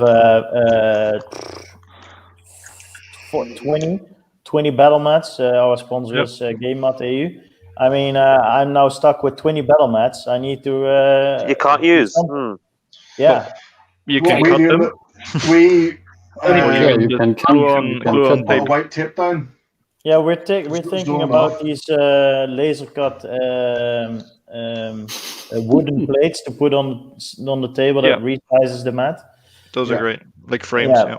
But still, I mean, for tournament organization, you need to reinvest in stuff like that. It's not fun. But you can always cut them smaller. The thing you cannot do is make them bigger. Yeah, that's true. But then if you run an AOS, they say, "Oh, we go back to the big mats." Then we go back to square bases, and then it's exactly. That's how they go. So Lee, we completely derailed your show. Yeah. What was the next topic? I mean, kind of, but we've gotten some good stuff out of this. Like we're talking about really useful things, like how to play KO and kind of how the tournament went a little bit. Like we didn't go round for round for the tournament, but like yeah, we got to talking about the winner and how your individual games went. We still need to see Paul's list. Yes. Before we move to Paul's list, I have a question, which is about your games, because I think you played 2 different players that played Hammerhall. So about my games. That just says it all. Leave aside your game against Paul. My tournament was really strange. So first of all, I should have played Change. But this guy dropped out in the morning. I played some playtest games against the Change list, and in 3 outcomes, I basically nullified what he was doing in turn 1. So I came to the tournament. Then I needed to play one of the judges who was playing the bye with his Idonat Deepkin, and I pick a knife to the heart. Yeah, really awesome. So yeah, I was a lovely thought. Yeah, I was really like, oh yeah. At first, my opponent, which was going to be, I think, an easy game, and now I end up playing Deepkin on knife to the heart. Okay, that can't get any worse. So then the tournament organization saw there was one guy missing an opponent, so I got shoveled over to the team, and then I needed to play cities. And while looking at the table behind me, I was seeing one guy missing, also a player. So now the Deepkin player needed to play that guy. So I was like, maybe I'm a bit lucky now. I don't know, but let's go. Let's start before they assign another opponent. Let's go before you start playing Trap and Treachery. Yeah. So well, the game against the cities, it was a tough mission. But yeah, I mean, it's not that hard for us. I just basically killed his army from his objective, and he went to my objective, and then I was out shooting him too much. I left alone the 2 steam tanks, and the rest of the army was dead. Steam tanks, what a chat! Yes, yeah, love this guy. Then I played Paul. Which I basically lost on the legendary dice roll of 1. I don't know if it didn't was a 1. I rolled a 2 if I would win the game, but I would definitely have more chances in that game than I had right now. But okay, let's go for 4-1. I mean, I lost 1 against Paul. I was like, okay, let's go on. Third game, I played against a classic Stormcast army with the guy you're painting right now. A lot of Mortal Wounds output, but it was really a really old school army. So yeah, he wasn't the greatest player. He was his first tournament. It was a fun game. I taught him some stuff, and I showed him some stuff, and it was okay. So I won that game. The fourth, I need to play the OBR. Well, I just told you guys how that went. Wider story. And it's even worse. I mean, this guy had a mistake in his army list. He didn't put his allegiance on his army list, and he was playing Catacross. So was he not allowed to use the allegiance then at all? Yes. Oh. But I know this guy, and I said to him, "Hey, man, your army list is wrong, but I get the intention." Couldn't you tell from the artifact? He doesn't have. He only had the special characters. So he had Catacross. He had what's this guy called? Archon. Archon the Black. Yeah. Yes, and Elite Cavalos. The character Elite Cavalos. Special character Elite Cavalos. How did the TO rule that? Did the TO tell him to? Yeah, well, I went to the TO in the morning and I said, "Hey, there's something wrong with this list." And the TO basically said, "Yeah, well, yeah, you decide what you want to do with it." Yeah, all right, nice, thanks. I was like, thanks for letting me do your That's- job. Yeah, that's not your job. It's the TO's Yeah, job to make these decisions. Yeah. But That that's the makes you look like the GW. arsehole. That's the GW. Like TOs should decide. 4 up, he can use his allegiance. I just was like, I don't want to be that guy and let him play his army, and that bite me in the ass crazily hard. So next time I'm facing an army that is an incomplete army list, I will just be an asshole and say, Just like, fuck you. Yeah. So. Or just assign him a legion that's super shit, like the horse one. If he doesn't have any horses, like, you can play this one. Let's go. Yeah, the horses. But yeah, the exploding one. Yeah, but that's actually not bad. Against magic, the anti-magic one against chaos. Yeah. Oh But I was yes. so fed up Beautiful. with that game. I was lost. I was really lost. So then I needed to play Mitchell, and he has this really interesting full demigryph empire list of nice. Hammerhorn. Yeah. Holy and Lances. Yeah. Yeah, it's I have never played it before. I heard a lot of people say it's really strong. So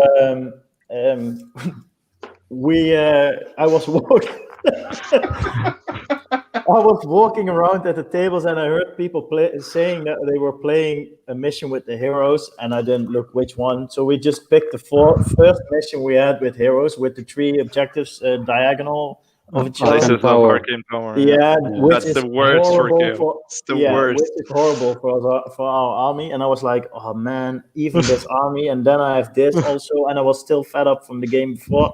I was like, I'm just gonna drop my whole army in his face, and then I can see what this army Start does. blasting. Yeah, and then I can see what he does, and when I face him again in another tournament, I know what to do against it. So he Not a basically bad killed mindset. he killed my whole army in turn 1. So, Wow.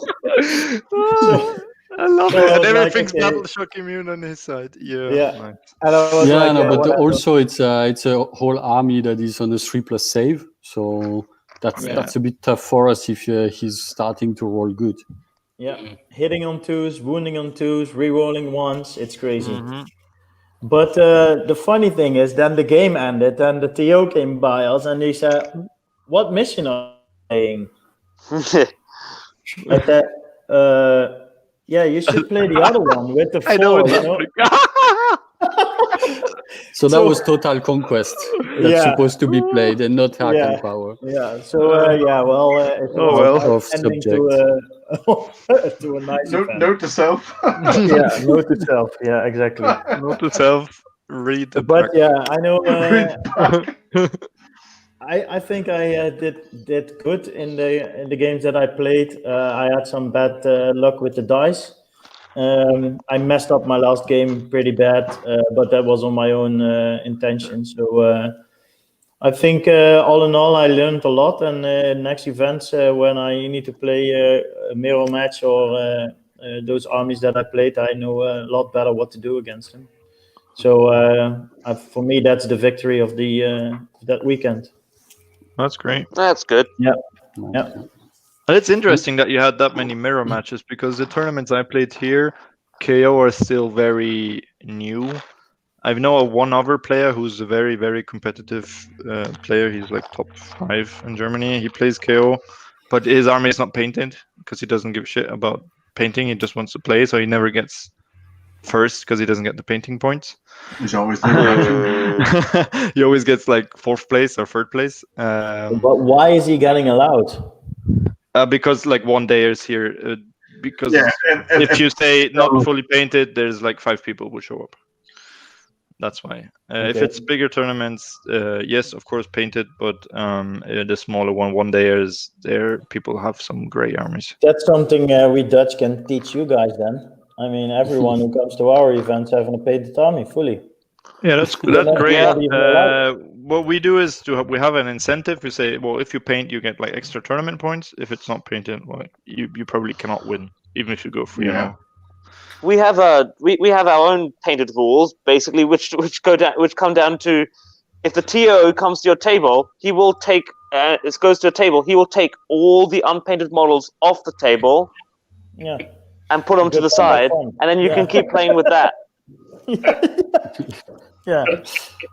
So it's something we did when we were first growing the scene, because it was everyone knew each other, but it was lots of people just buying, new units to see what they did, sort of get into the game. So what we did was every tournament we did, if you were using the same army, if you had one more unit painted than the last time, you got full painting scores. Oh, okay. So you were slow growing it. You weren't penalising people who were making an effort, but weren't fully there. But at the same time, you were still getting people there so that you could actually have an event. Yeah, that's the thing here. And you get if it's 75% painted, you get some points. Yeah. Yeah. But the thing I is, if agree, you don't get much better with fully painted. if you don't get No mercy. I'm frantically painting my 20 Thunderers for the German tabletop championship because Kron had this idea. So, paint or get out. Yeah.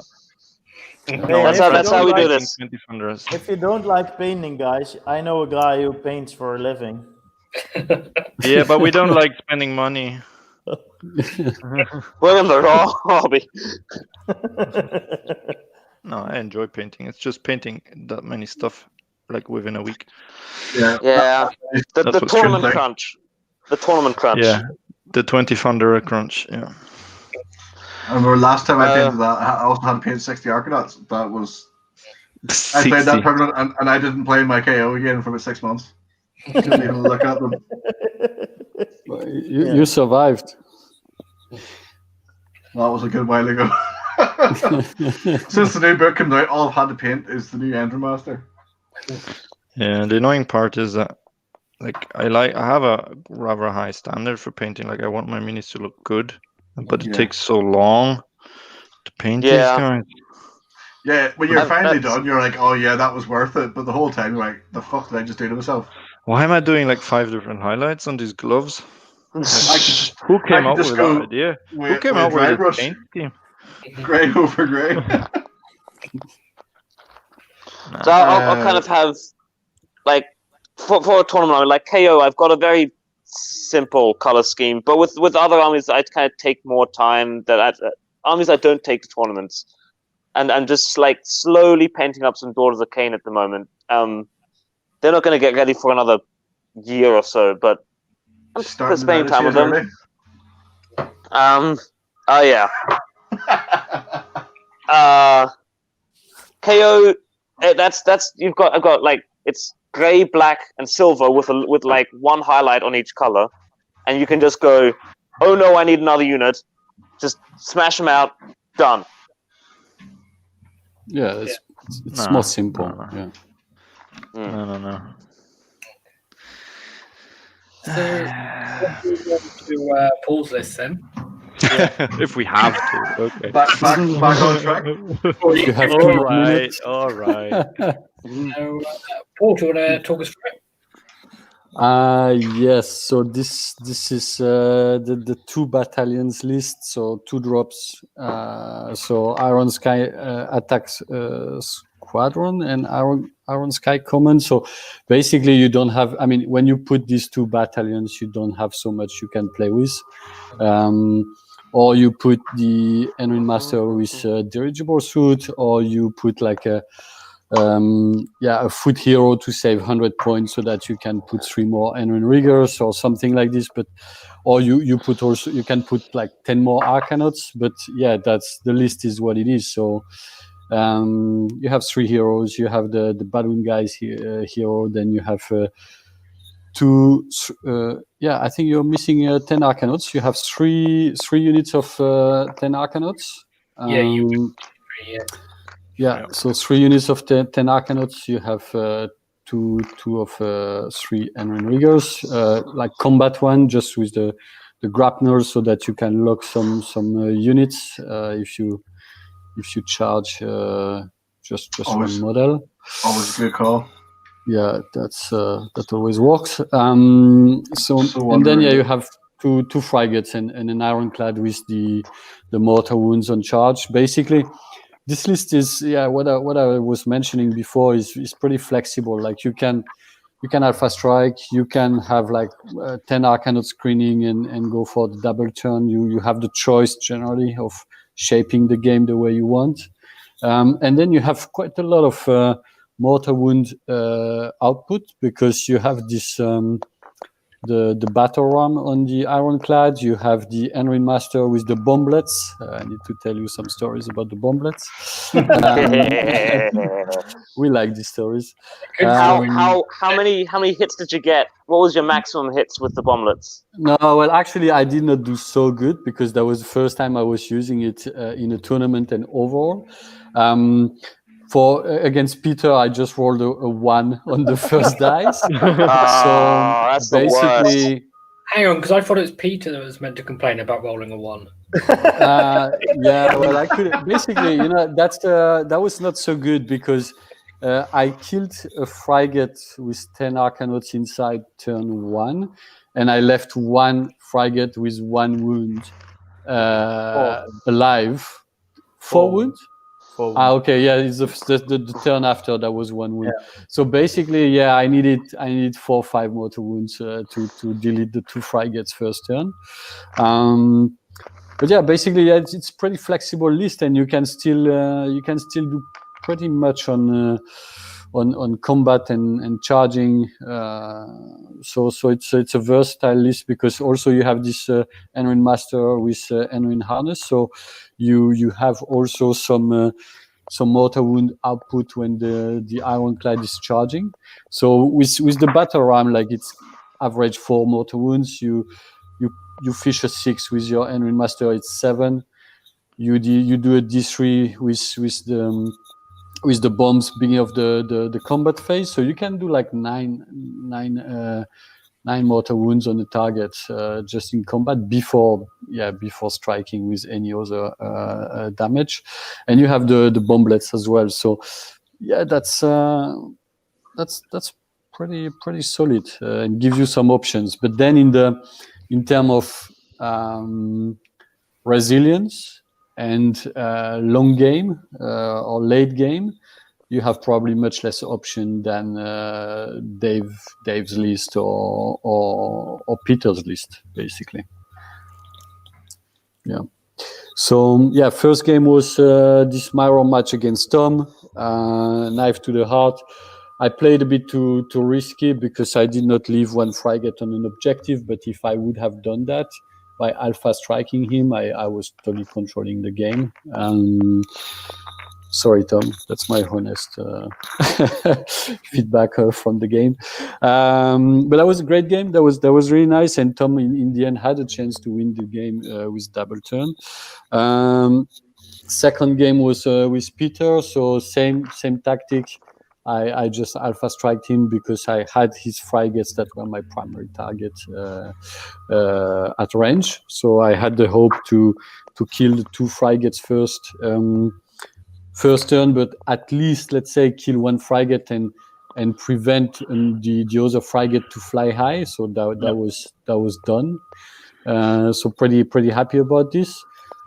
Yeah, and then it's what happened on focal points. Basically, I scored like four objectives first turn with deleting some targets, and so then I could more like force Peter to play the objective game and maybe dilute a little bit his firepower on different targets, so that he could catch up on objectives. But yeah, that was a great game overall. I think after Nico's game, that was probably my best game of the tournament. That was very interesting. And something we did not mention about Mirror games is that very important that you are actually baiting when shooting one unit after another to see where he's going to spend his Ether Gold.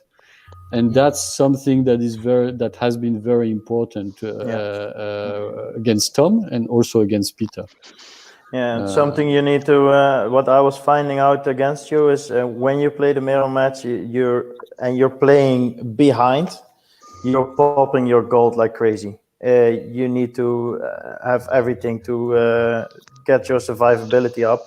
And in the end of the game, it ended up with me having less gold than Paul, and he had the advantage out of that. Yeah. I'm just going to say it now. If anyone's ever play me, it's going on the Ironclad. Don't shoot the Ironclad. I don't care. That's where it's going. I ignored Paul's and even Ironclad. when you declare your first shots to the Ironclad, anything nasty, I'm not even waiting for you to roll a hit. Yeah. But I'm we just gonna- ignored each other's This. Ironclad. But then I Paul just won't wasn't use the firing gold. at mine, and I wasn't firing at his because we both knew that popping the gold on the Ironclad is wasting way too many shots, and it was way more important to kill those objective guys that's standing on the objectives. Yeah, yeah. That was That's what I what said. also I was counting on by putting pressure on you. And yeah, I mean, I was not lucky with the bomblets, but with the Enrin Master, with the Enrin harness, 12 doing mortal 12 mortal wounds in 2 different combat phase. That was pretty solid. I really liked it. So yeah, that's how you shoot an Ironclad, basically. I charge with my Ironclad. I think I did 3-4 mortal wounds, and then with this, I think that made it pretty easy in the end to kill it turn 3. And I was not really expecting killing your Ironclad so fast in the end. At least one more turn. And hoping you don't double turn me also, even if you had less resources in shooting, so you would still have had like some tough choice, but it was well, I think if I would have double turned you later in the game, it wouldn't have mattered much in the outcome. Yeah, I think the first roll off for the double turn was the most important one, and that was the one that I could make a difference. I don't know if I would win it, but yeah. Yeah, that's where you would have made a big difference, I think. Me definitely, because killing also the baddies, so that you make it easier for scoring later. So yeah, but that's funny how Arcanauts and baddies get the target also in the mirror match, because you know you're going to survive somehow, and with your boats, and you need to kill the Arcanauts. You need to score with two boats against one somehow. So yeah. No, I really like this list. It's the 2 drops. Just like you basically get to choose every time whether or not to go first, second. Except versus Zinch, yes. Except Zinch, yeah. It shouldn't really matter. I'm running something very similar in an AOS league at the moment. Like very similar to this list with these 2 battalions. Only difference is I'm using Mornar, and the navigator's got the staff of you can't charge. The fuck you stuff. Fuck you. Yeah. Because I'm not sure if this can make use of the Zilfin is all about the Alpha Strike, right? Get the boat in range, get people out of the boat, shoot. I'm not sure this has the capability to do that as well, because you teleport the Ironclad up and you get 10 Arcanauts out. With Mornar, you can play much more defensively and play the long game and just stay at that range and keep shooting and keep moving and keep them out of charge range. Yeah. Well, I think what Paul did against me is that he charged his Arcanauts against my frigates, but because my frigates were on the objective, his Arcanauts got boosted into close combat. So then hitting on trees, and suddenly they are doing those few wounds they need to do, you know? Get out the hard way, the Arcanauts are better in combat than frigates. Yeah, they are. They are. Yeah. I mean, generally speaking, none of the ships do that much in combat. I mean, you kind of rely on the bombs for anything. It's good to have them, but And that's where that sky pike in the Arcanauts comes in handy. Yeah. Even if he's doing 1 win a turn, it's still 1 win. Yeah, it's better than nothing. So, So your mirror match was on focal points, wasn't it? So against Peter on focal point. First one, a knife to the heart. Then I played Iron Joe, a big war list with 3 times 10 hard boys, 2 times 6 pigs. Sorry. Was it Nacht you played? Nacht? I played Nard, yeah. So 2 times 6 pigs, 3 times 10 hard boys, and then you have 3 watch hunters and the mega boss on foot, and the weird knob for the teleport. And basically, the list is built so that you kind of guarantee the teleport, because you can spend some war points to get some plus X to cast. So in the end, you can do +4 to cast sometimes. Like pretty reliably actually. And so, basically, I really prefer to play second. But my 3 games of day 1 where I just alpha strike people. So I alpha strike him. And I took a flank with 6 pigs, with the mega boss, and with 10 boys and a watch hunter. I killed the mega boss with the bomblets. I did nice. 8 mortar wound, and at 8 he was like, "Stop! He's dead! So I was like, "No stopping! No, I'm gonna keep rolling. I want to go. I was like, "Oh, you don't have feel no pain or after save or okay? You don't have 40 wounds, okay." Then he's gone. And the thing is, I felt already bad, for him, because we already played in the previous tournament, and that was kind of a fast game. And I did not just want to roll just to see how many I could do, so that we stopped at 8. So that was it. And so first turn. I can't roll. You're such a nice guy, Paul. But the artifact says roll until you roll a 1 or the model is slain. Yeah, so it's bragging rights. I did not play by the book. Sorry. No, but basically turn 1, the pistol on the 6 pigs, killing the mega boss, tagging the hard boys, and charging the hard boys with my ironclad. I think it was like just three hard boys left. So it's like first turn you kill 7 hard boys, 6 pigs, and the mega boss. And you score your objective and stay in the backline. That was on the Mother of Virtues. A quite interesting scenario, but a bit difficult to play, but I think less crazy than before. I think it's more stable now as a scenario. So that was good. Then he just charged me and scored the objectives in my deployment, but I keep just some objectives and keep shooting him, and that was a pretty easy game. But that's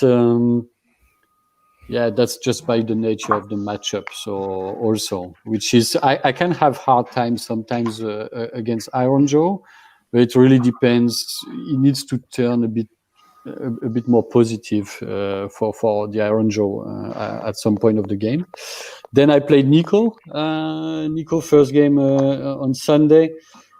I had the whole night to think about it. That was a very, very tough matchup for me. It was on total commitment, so 4 objectives. You score 1 or 3 points. I let him the first turn. I let him go on me, trying to control the double turn and have the double turn potentially. And I think I did pretty well because I had the game kind of controlled in turn 3. But I did not shoot enough Revenants in my turn 3. The Revenants were in combat with my grapnel and my unit of Enrin Riggers on a terrain feature, so with a 3+ save. But by removing the loss he got out of the 3 inch of the grapnel, so he could retreat and charge. And on my side, I was expecting to shoot many more revenants. So and in the end, he saved everything during that shooting phase. And with 4 revenants, he could repop the next turn, retreat, and charge on one of my objective, and that was game over. But before that, I had it pretty well controlled because I did not want to kill one unit fully, so that's what I did with his unit of 30 Reapers. You always want to leave 1 or 2. Yeah, so I left the unit to 5, and so that was good. And I had kind of the same approach with the Revenant, but the Revenant I really wanted to kill them and did not manage to kill them fully. Are these the Bladegeist Revenants? Yeah, the Bladegeist, yeah. And so he repopped from 4-5. I think he repopped them to 11-12. So that was perfect to just score the objective guarded by my 10 Arcanauts. But other than that, I think Nico played very well because he could have had the double turn, but still left me the double turn, left me the initiative. That was a very good move from him. So that I could, because I was more in control and he let me the turn, and then he was kind more of in control and have the chance to take the opportunity to score and make that move. It was a one move win the game basically, and I lost the game when I did not. I had kept the hero phase move of Zilfin. I had kept the bomblets as well, and I was in the middle of the map without any loss when he won basically. So that was a bit of a sad thing. You can see it on Twitch. But that was a very great game, and Nico is just a fantastic player to play against. So that was high level. I think it was pretty good. And fifth round, I was kind of lucky in the matchup because I faced the same Iron Jaw list because from a different player, but it was the exact same list because the 2 players are from the same club and they like to. It seems come with the same list and try to push it. See who does better. Yeah, who does better, but also if they are really convinced that this list is very good, it's like maximizing the odds of scoring high with this list. And actually, yeah, that turned pretty rolled bad. A double 1 for his teleport, right? Yeah, basically. So that was on Total Conquest. So 2 corners of development of deployment, and he really he did not have much experience in playing Kharadron. He asked everyone how things could turn, and basically he screened a lot with his art boys and prevented kind of my alpha strike because he was convinced I was going to alpha strike him. So kept his wizard, his mega boss, and the 2 units of 6 pigs in the corner, also for the teleport. And I just told him, okay, you go first. And he was totally lost. He was like, really? And I mean, lost. Sorry, Neil. Very nice player from Scotland. Very great player. Yeah, that was really good. But yeah, then he buffed his pigs. He ran +4 to cast his teleport, and he rolled a double 1. So that was game basically, because that was the game because he did not do anything. He stayed there turn 1, and then I wiped turn 1. 2 screens of 10 art boys, scored the 3 objectives, 2 with heroes, and then I had a double turn.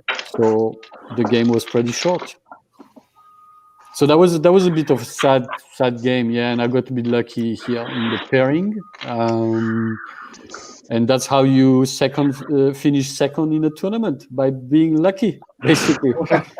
Not like Peter. That's my strategy. No, but overall, I think first game I did not play so well, but the rest of the games I played them pretty good. That was okay. Yeah. But you also need a little bit of luck. I mean, yeah, always. It is part of the game. I mean, you're just to be able to avoid Nico at a tournament, or just to be able to roll those few sixes that you really need. It's the stuff that gets you, that gets you to the end tables. Yeah, absolutely. Yeah, you always need a bit of luck. You know, if at some point you get double turn from turn 1 to 2, like from you or from Tom, that would have been terrible for me. So yeah, you need this bit of luck, but yeah, otherwise, I was playing with my odds as well. And this list, I played the same variation the tournament before, but with one team of Henry Riggers less, but with the rat trap and getting rid of the bomblets, and that's also pretty solid. And I like these two lists, but this list in the end, I think it's less. I like it because of these 2 units of Henry Riggers and the bodies. And what I really like is that Grudge Bearer is like, you target a hero, you kill it. Phosphorate bomblets, you target a unit. If you are a bit lucky, you can kill it. The flare pistol, you target a unit, you kill it. It's very like reliable. Like the Zilfin Alpha Strike, you get like the 3 Henry Riggers and the Henry Master. Somewhere you kill it also with the Ironclad charge. So in the end, it's in the outcome that you're going to have from your firepower or your melee or your mortar wounds. It's pretty reliable, let's say. I think a lot of people get surprised by the output of your list. You don't have the obvious damage dealer except for the Ironclad, but still have a lot of damage potential. And I think that's a good trick that a lot of people don't see coming. It's the reliability, but then it's a one-shot thing, you know. It's a one-shot Zilfin move. It's a one-shot fair pistol. It's a one-shot bomblet, you know. So again, in the long game, I think I could have some problems, you know. But overall, I try to more shock and awe than I'm going to grind you down. Sorry. Again, it got cut. More shock and awe, so like hit them really hard. Yeah. Make them stagger rather than I'm going to grind you down over the course of the game. Yeah. Yeah, because I think overall that's also what I faced when I play Kharadron and some lists more like Philip or Peter or you, Dave. It's like with this list, I know my option and I really know my outcome. That is pretty reliable. It's very flexible, but the battle plan kind of writes itself when I see the matchup and the deployment of the opponent. But with your list, you guys' list is like there are too many options. It's like the portfolio of option is too wide. Yeah, and so it sort of turns back on you with your. I'm the kind of player who is like always thinking at his options, and it ends up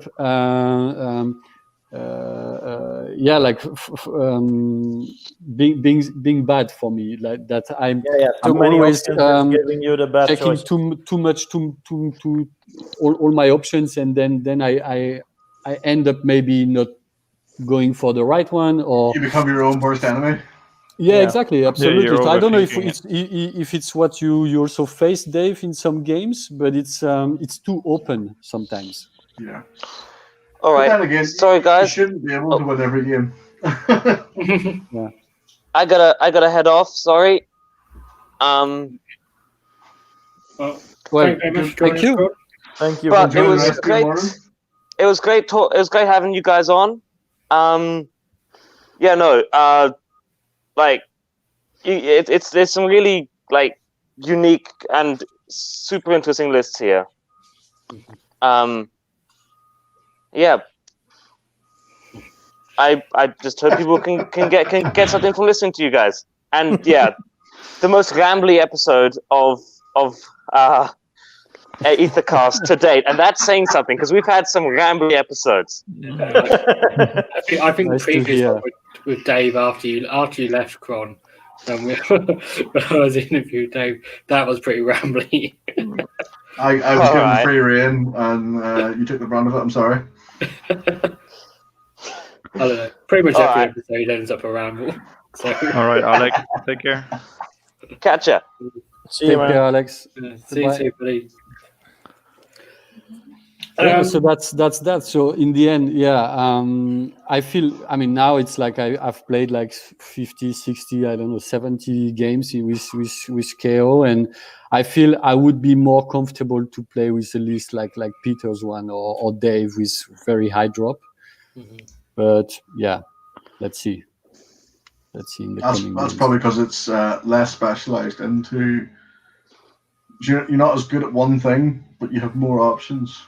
Yeah, I'd rather have more options. In my opinion. That can be an advantage and a disadvantage in itself, depending on the pair up. And as you said, the matchup, could be a scenario where you need to be super focused, like Knife to the Heart, perfect example. You need to be super focused on smashing that objective while holding that one. Whereas ones where you need to be on 6 different objectives at once, it differs. Yeah. And what I like with this, again, I mean, I'm repeating myself, but it's really like we competitive player, we like reliability, and that's not something that we have. I mean, we can have a very strong first shooting phase, maybe a second one. Yeah, you be But reliable then one it's turn. really Then it a gets rumble. swingy.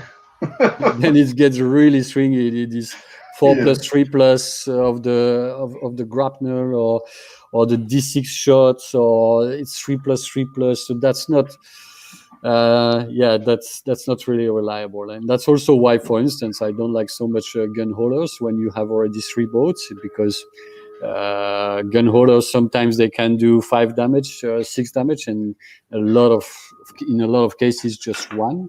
Well, I think so, in terms of your list, if you run an Iron Sky attack squadron and you run an Ironclad, I would not put any gun haulers in there simply because you don't have the room. Yeah. Yeah, no, I really like if you put gun haulers in there, you would have nothing else. Yeah, absolutely. Yeah, it's also outside of the battalion, so you lose you go up in drops, and that misses the whole point of doing this. What I really like with go on. What I really because I've thought about writing in the Pulsepite bomblets so many times, but I played 40k Dark Eldar a lot with the Archeon having a shadow field. It's this invulnerable save of a 2+, where he can dodge everything except when you roll a 1, he loses it, and I always roll on the first save I make a 1. So I had the first lad's going to shoot you. Yeah, I had all these flashbacks coming at me, and I was like, yeah, well, you need to take quite a lot of effort to get it into the list, and when it backfires in your face, you lose quite a lot of damage. Yeah. So I find I don't trust my dice enough to play it. I've only run it once, and it was at that last heat, and that was the only reason why I put it on him is because I had an artifact free. I was like, I'll give it a go. Now it did well, but as you said, you could very easily roll 0. Yeah, and if you really rely on it, it's a too high variable. How to say this? Yeah, you're leaning too far into the jank. Yes, sometimes it goes crazy, and other times you really need it, and you roll that 1. And I'd rather not take it with me then, instead of having to deal with the disappointment of rolling the 1. Yeah. But for me, Yeah, when you have like there is another inconvenient of that is that it's 6 inches range, and it's not very far. So that's also like even with the Sylphin move, it does not guarantee you to have a juicy target for it turn one if you have a smart opponent. If they know that's why. Yeah, so that's why I tend to prefer the rat trap in that, because you can access heroes better. But I consider this artifact as something that can be the game changer. So if you're lucky and you really need it and it's there, then your opponent will damn you for the rest of the tournament. It's one of those things. It may do nothing for 4 games, then the 5th game it wins it. Yeah, and I see it like this because the rest is pretty reliable. Again, I know the outcome of everything and what I can do, and even the moves and everything. So in the end, I'm always like, okay, do I want the rat trap and 3 Enrin Riggers less, or do I want this list?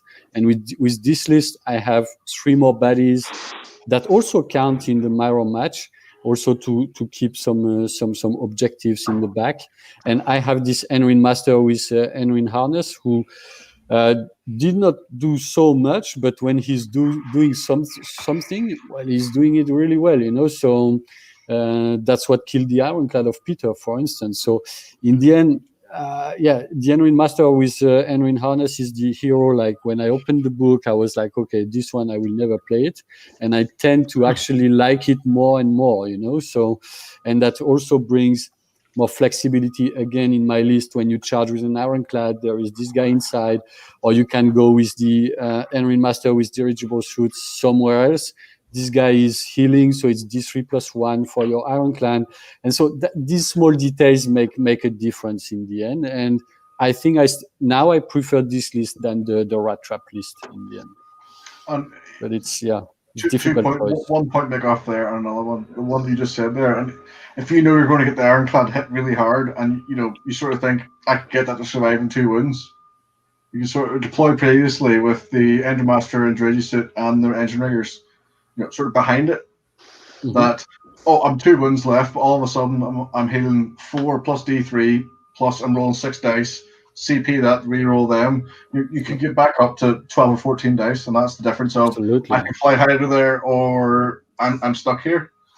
Another one being for, in terms of, in particular, a 5-game tournament. In that list, you have 1, 2, 3, 4, 6 battle line. 7, because an extra unit of Arcanauts that I've missed off. Oh, sorry, 7, which is massive, by the way. Well done. That's also why I built it that way. You've got 3 I really like that. I really like that about what the fuck they want. And then you've got 3 heroes as well. So in terms of the mission that battle line scores more, turn 1, you might not necessarily alpha, but you could fly high your frigates. Just back from the objective to score it, so you're scoring 2 points, but capture all on the line, so you're still out of harm's way, but you've scored double points across the whole board. And then if needs be, you could say you get double, you can, or in front. On focal points, the Ironclad can hold 2 objectives. He can hold the middle one and a flank one. I was doing that. We still don't know if the frigates, it's official kind of. There is an agreement there. The frigates don't score more points. No, but they become Ironclad just about does. The Ironclad does. No, the I did frigate it against you, Paul. it becomes battle line. I placed the Ironclad in the middle on the edge, and then on the edge of my lower objective, then he scores both in his own, and he's behemoth, so it's 2 times behemoth points extra. 6 from both, But the frigate becomes battle line. It doesn't keep the behemoth rule. No, I was talking about my Ironclad. The Ironclad does, sure. Also, in the list I've run, it hasn't been Zelfin, so my frigates haven't been battle line. So it's for you, it's I've been using the Ironclad to score 2 and the frigate to score 2 more, so you're ending up going like 6 points up. Just for holding 3 objectives. Yeah, that's something that I didn't like that much when somebody pointed out that they become battle line and then lose their behemoth rule, and I was like, what? Yeah. And by the same extension, say they keep them in the boat, you've got your navigator on a 2-up save. You've got the engine master. If he's close to the boat, he's still a -1 to hit, but he's got the extra wounds. So most first attacks won't kill him. And then you have the engine master with harness, and most people are too busy looking at the other two and don't even look at him. Yeah. Yeah, So I really. flexibility where, say you do fight Croak, you don't have all your heroes in one spot. You can spread them out. You know, I'll go in that frigate, I'll go in that ironclad, and I'll be on foot beside the other one. Yeah. Yep. So you can spread out. So anything that does like area effect, they might hit your ironclad. That's Yeah. also one of the reasons I wrote in my engine master with dirigible suit with the 2 extra wounds. Is when you put him onto an objective that is close to a piece of scenery where he can stand in, he has a 2-up save, 10 wounds with reroll. I mean, good luck. I mean, I've seen armies just run towards him and he survives everything, and I won the game by that. Yeah. He does sometimes become a bit of a target as well. Yeah. No, I find a lot of people look at him and just assume because he's on his own on the dredge ship, they go, I have to kill him. So I quite a lot use him. He's really good bait. I don't really care if he dies. Everything's still battle line if he dies. Yeah. But he does take quite a lot of attacks. Yeah. But it's the issue if you put phosphorite bomblets on him, and we've spoken about it with Crom before when we reviewed his tournament, that he basically ended up having to always use phosphorite bomblets turn 1, even against a screen if he had to, because if not, for his next turn, he might not have the engine master there. That's what I would use as well. Yeah. I would use that against my opponent. I mean, I would love to see my opponent throwing his whole army at my one guy, being a big threat because of the phosphite bomblets. Yeah, that's a perfect reason to use an artifact. Yeah. Even if you don't use it, you've still used it because they've used their whole army to get rid of him. Yeah. Or I quite liked it in Urbaz with him with the +2 shots on his gaze. And bomblets, and when you tell people, that he's fired out 4 Ren 2 shots at 39 inches, they're like, "Fuck, I have to kill him," and then they just go straight forward. You're like, "Sweet, the ironclad could just." But the one or the other, you have I think you have the option to just throw it when you have the opportunity, or. You make it a bait basically, so that people are scared. The 2+ infinite mortar wound spam. They just want to get rid of it, or don't get a chance to use it and be lucky. And I think it's a nice weapon to have as well. Yeah, I agree. And it comes back to Dave's point earlier about him healing the ship, which is. You take him for 2 reasons, really. One is to heal the ship. One is to make Endrinrigger's battle line. And then anything else like bomblets or grudge bearer and stuff. For me, I take him more because he can do objectives. Yeah. Outside my ship. Yeah, it's you can fly the ship with him and count as 2. Yeah. But in terms of healing the ship, if they target him instead of the ship, then it doesn't matter if he dies. Yeah, he's technically still healing the ship. Yeah, he's healed the ship by absorbing wounds for the ship instead. At the same time, he has the same save as the boat. Yeah. Except he can get cover. So if you deploy him in cover, within 6 of the boat, and they start shooting at the engine master, well, he's got a better save than the ironclad. You use your gold, then you reroll saves, and there's a very good chance you're still going to have him. He's probably going to be in range of a unit to be -1. Yeah, if something's that close, he should be in range to just move forward and just make a mess. Oh, I meant in range of a unit to be lookout, sir. Oh, yeah. Also, So the ironclad won't get that, but he will. Yeah.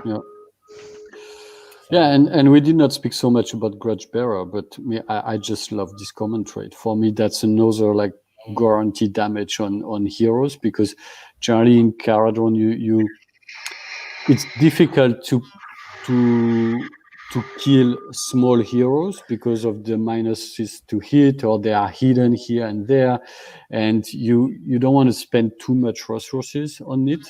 Yeah. And this Grudge Bearer for me, it's also That's like where a big plus. one of the guys in our scene, he's bought KO, and his excuse is he's a Seraphon player. His excuse is, what better way to learn what an army does than play it? Mm-hmm. But he opened the book and immediately went to Zon for the rerolls against heroes. Yeah. For that sort of specific reason. So instead of throwing loads of dice and command points to kill the E5-1 heroes, they just do it innately. Yeah. Yeah. It's also one of the reasons why it's here right now, right? I mean, they have the bot white I kill your heroes ability. Yeah. Which is making a lot of armies really making a lot of armies having a real tough life on the table. Because a lot of people, especially because a lot of armies write their lists that involve lots of key heroes, and then they put them 3 inches apart from each other. Yep.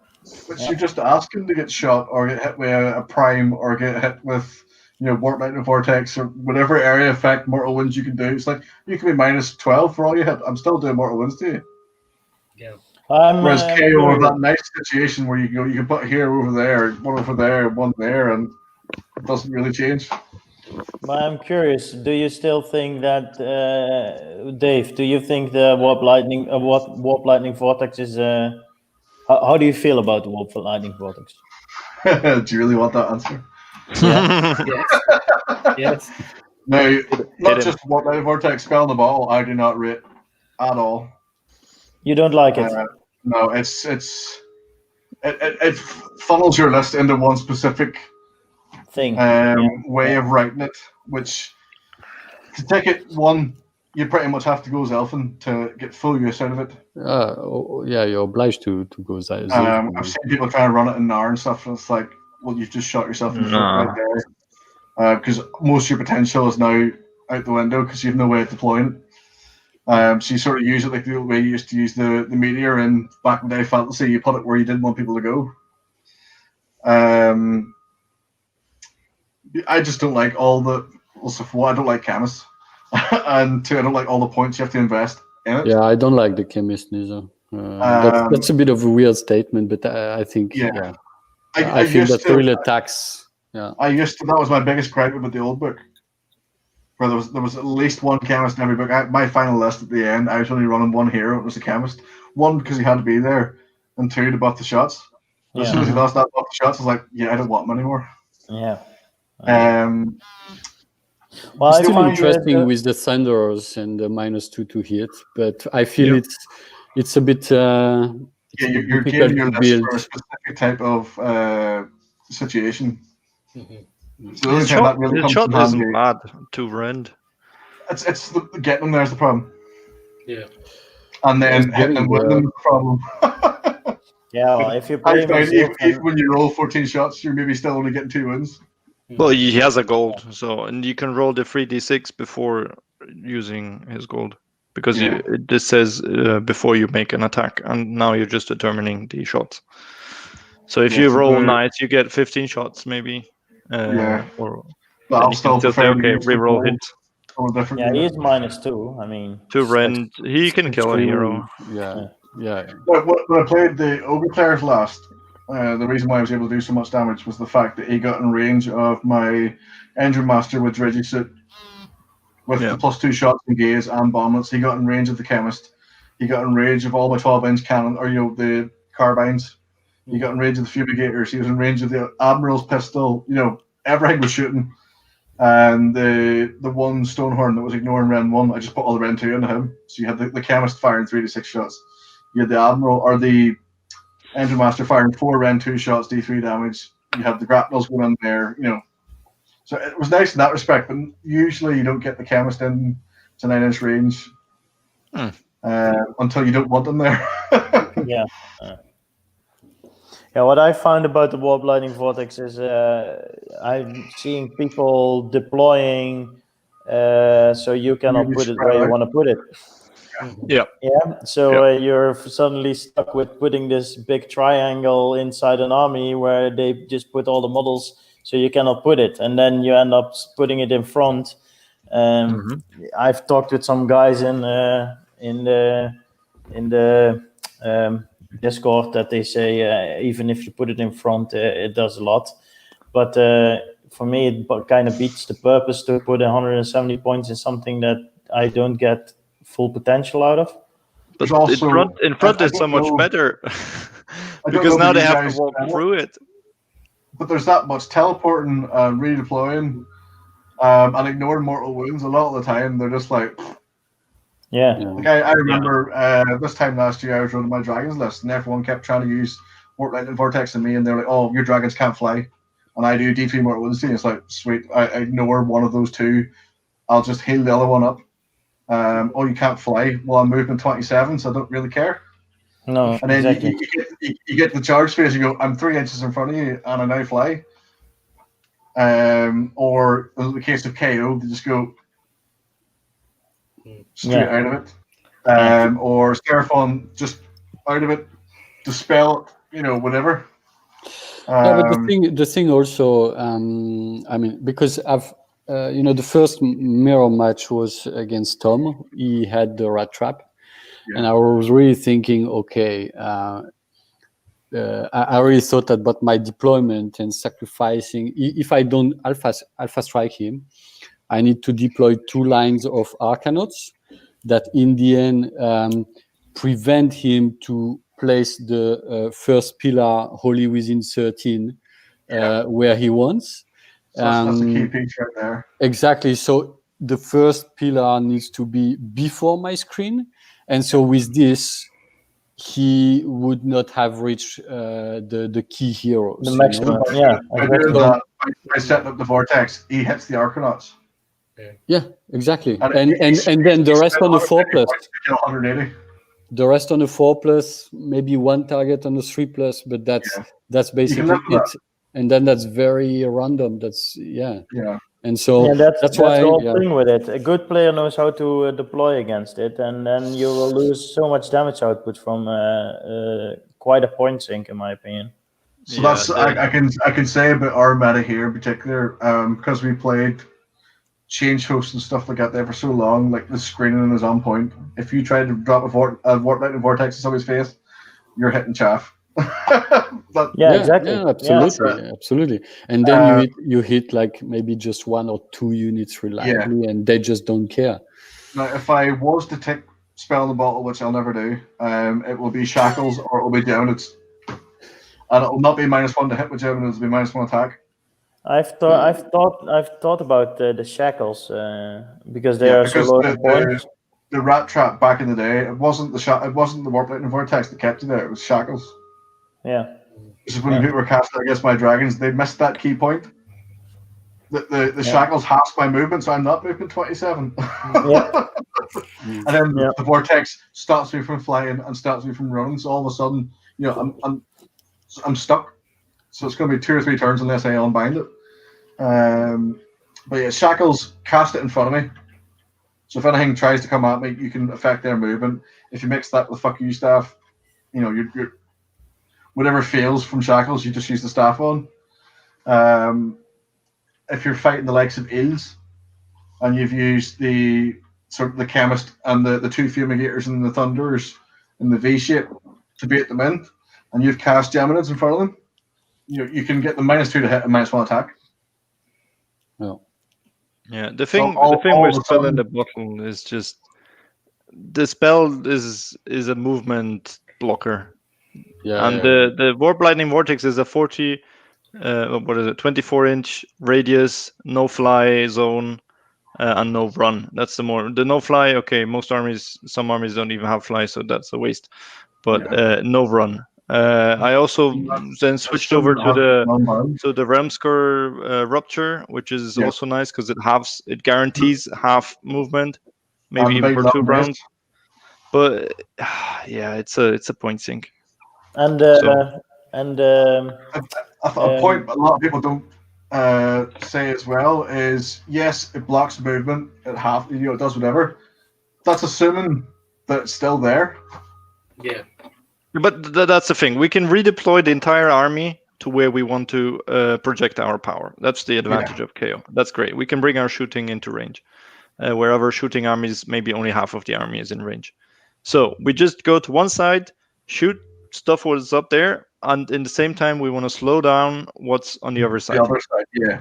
And that's where these things come in very handy. So I have no problem with deploying the vortex in front of the army, because it doesn't do that much damage. It does like 2 mortal wounds maybe on average. But people have this fear of walking into it. They just either they spend a cast on dispelling it on a 9, okay, maybe, or they just go around it because they're so scared of it. I mean, just walk through it. Mm-hmm. It just does 3 mortal wounds to your chaff unit. Like, who cares?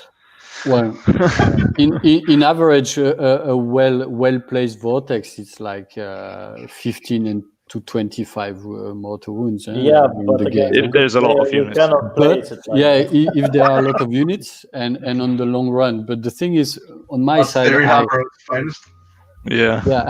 and Usually I'm to... great at rolling ones with that thing, and then it does like, Yeah. wow, Yeah, no, it it's does 2 very mortal wounds to frustrating. your hero. Oh, great. And now it's just auto dispelled. Yeah. Fantastic. No, that's why I went away from the spell, because just I think the flare pistol is such a much better. Yeah, it's a reliable. I've got a bonus for my army. Yeah. But it's an interesting artifact. It's cool. Maybe And the we'll get, Demon in the Rift, future we guys. get other things. The Darkfire Demon Rift is Luminef killer machine. Yeah.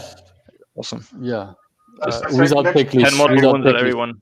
Here you go. Next 10 time mortal wounds. I run my Urbaz list, I think instead of vent plates, I'm going to run the Caustic Anatomizer, just to see how it goes. It has the potential to just fuck somebody up. Oh, you charged me? Sweet. How many models are in that unit? Yeah. It's one of those things. Especially if they charge a boat. Yeah. Yeah, it's one of those things where you said yourself, they're so scared of the Warp Lightning Vortex.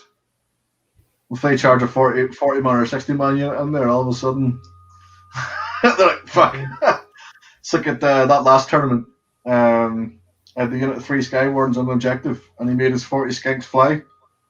And he's like, I'm going to charge the Skywardens. And I was like, are you sure? Flying, yeah. He's like, why? I was like, why am I going to roll 40 dice and every 6 up some mortal wound on the charge? So if he didn't charge, fuck, that was satisfying. Well, I wasn't killing 40 skinks. And I only had 2 Skywardens on the objective, so he would have took it. Alright. He's like, Yeah. Mind games. Alright. Okay. So, do you gonna hang out with me? Pardon? Anything to add?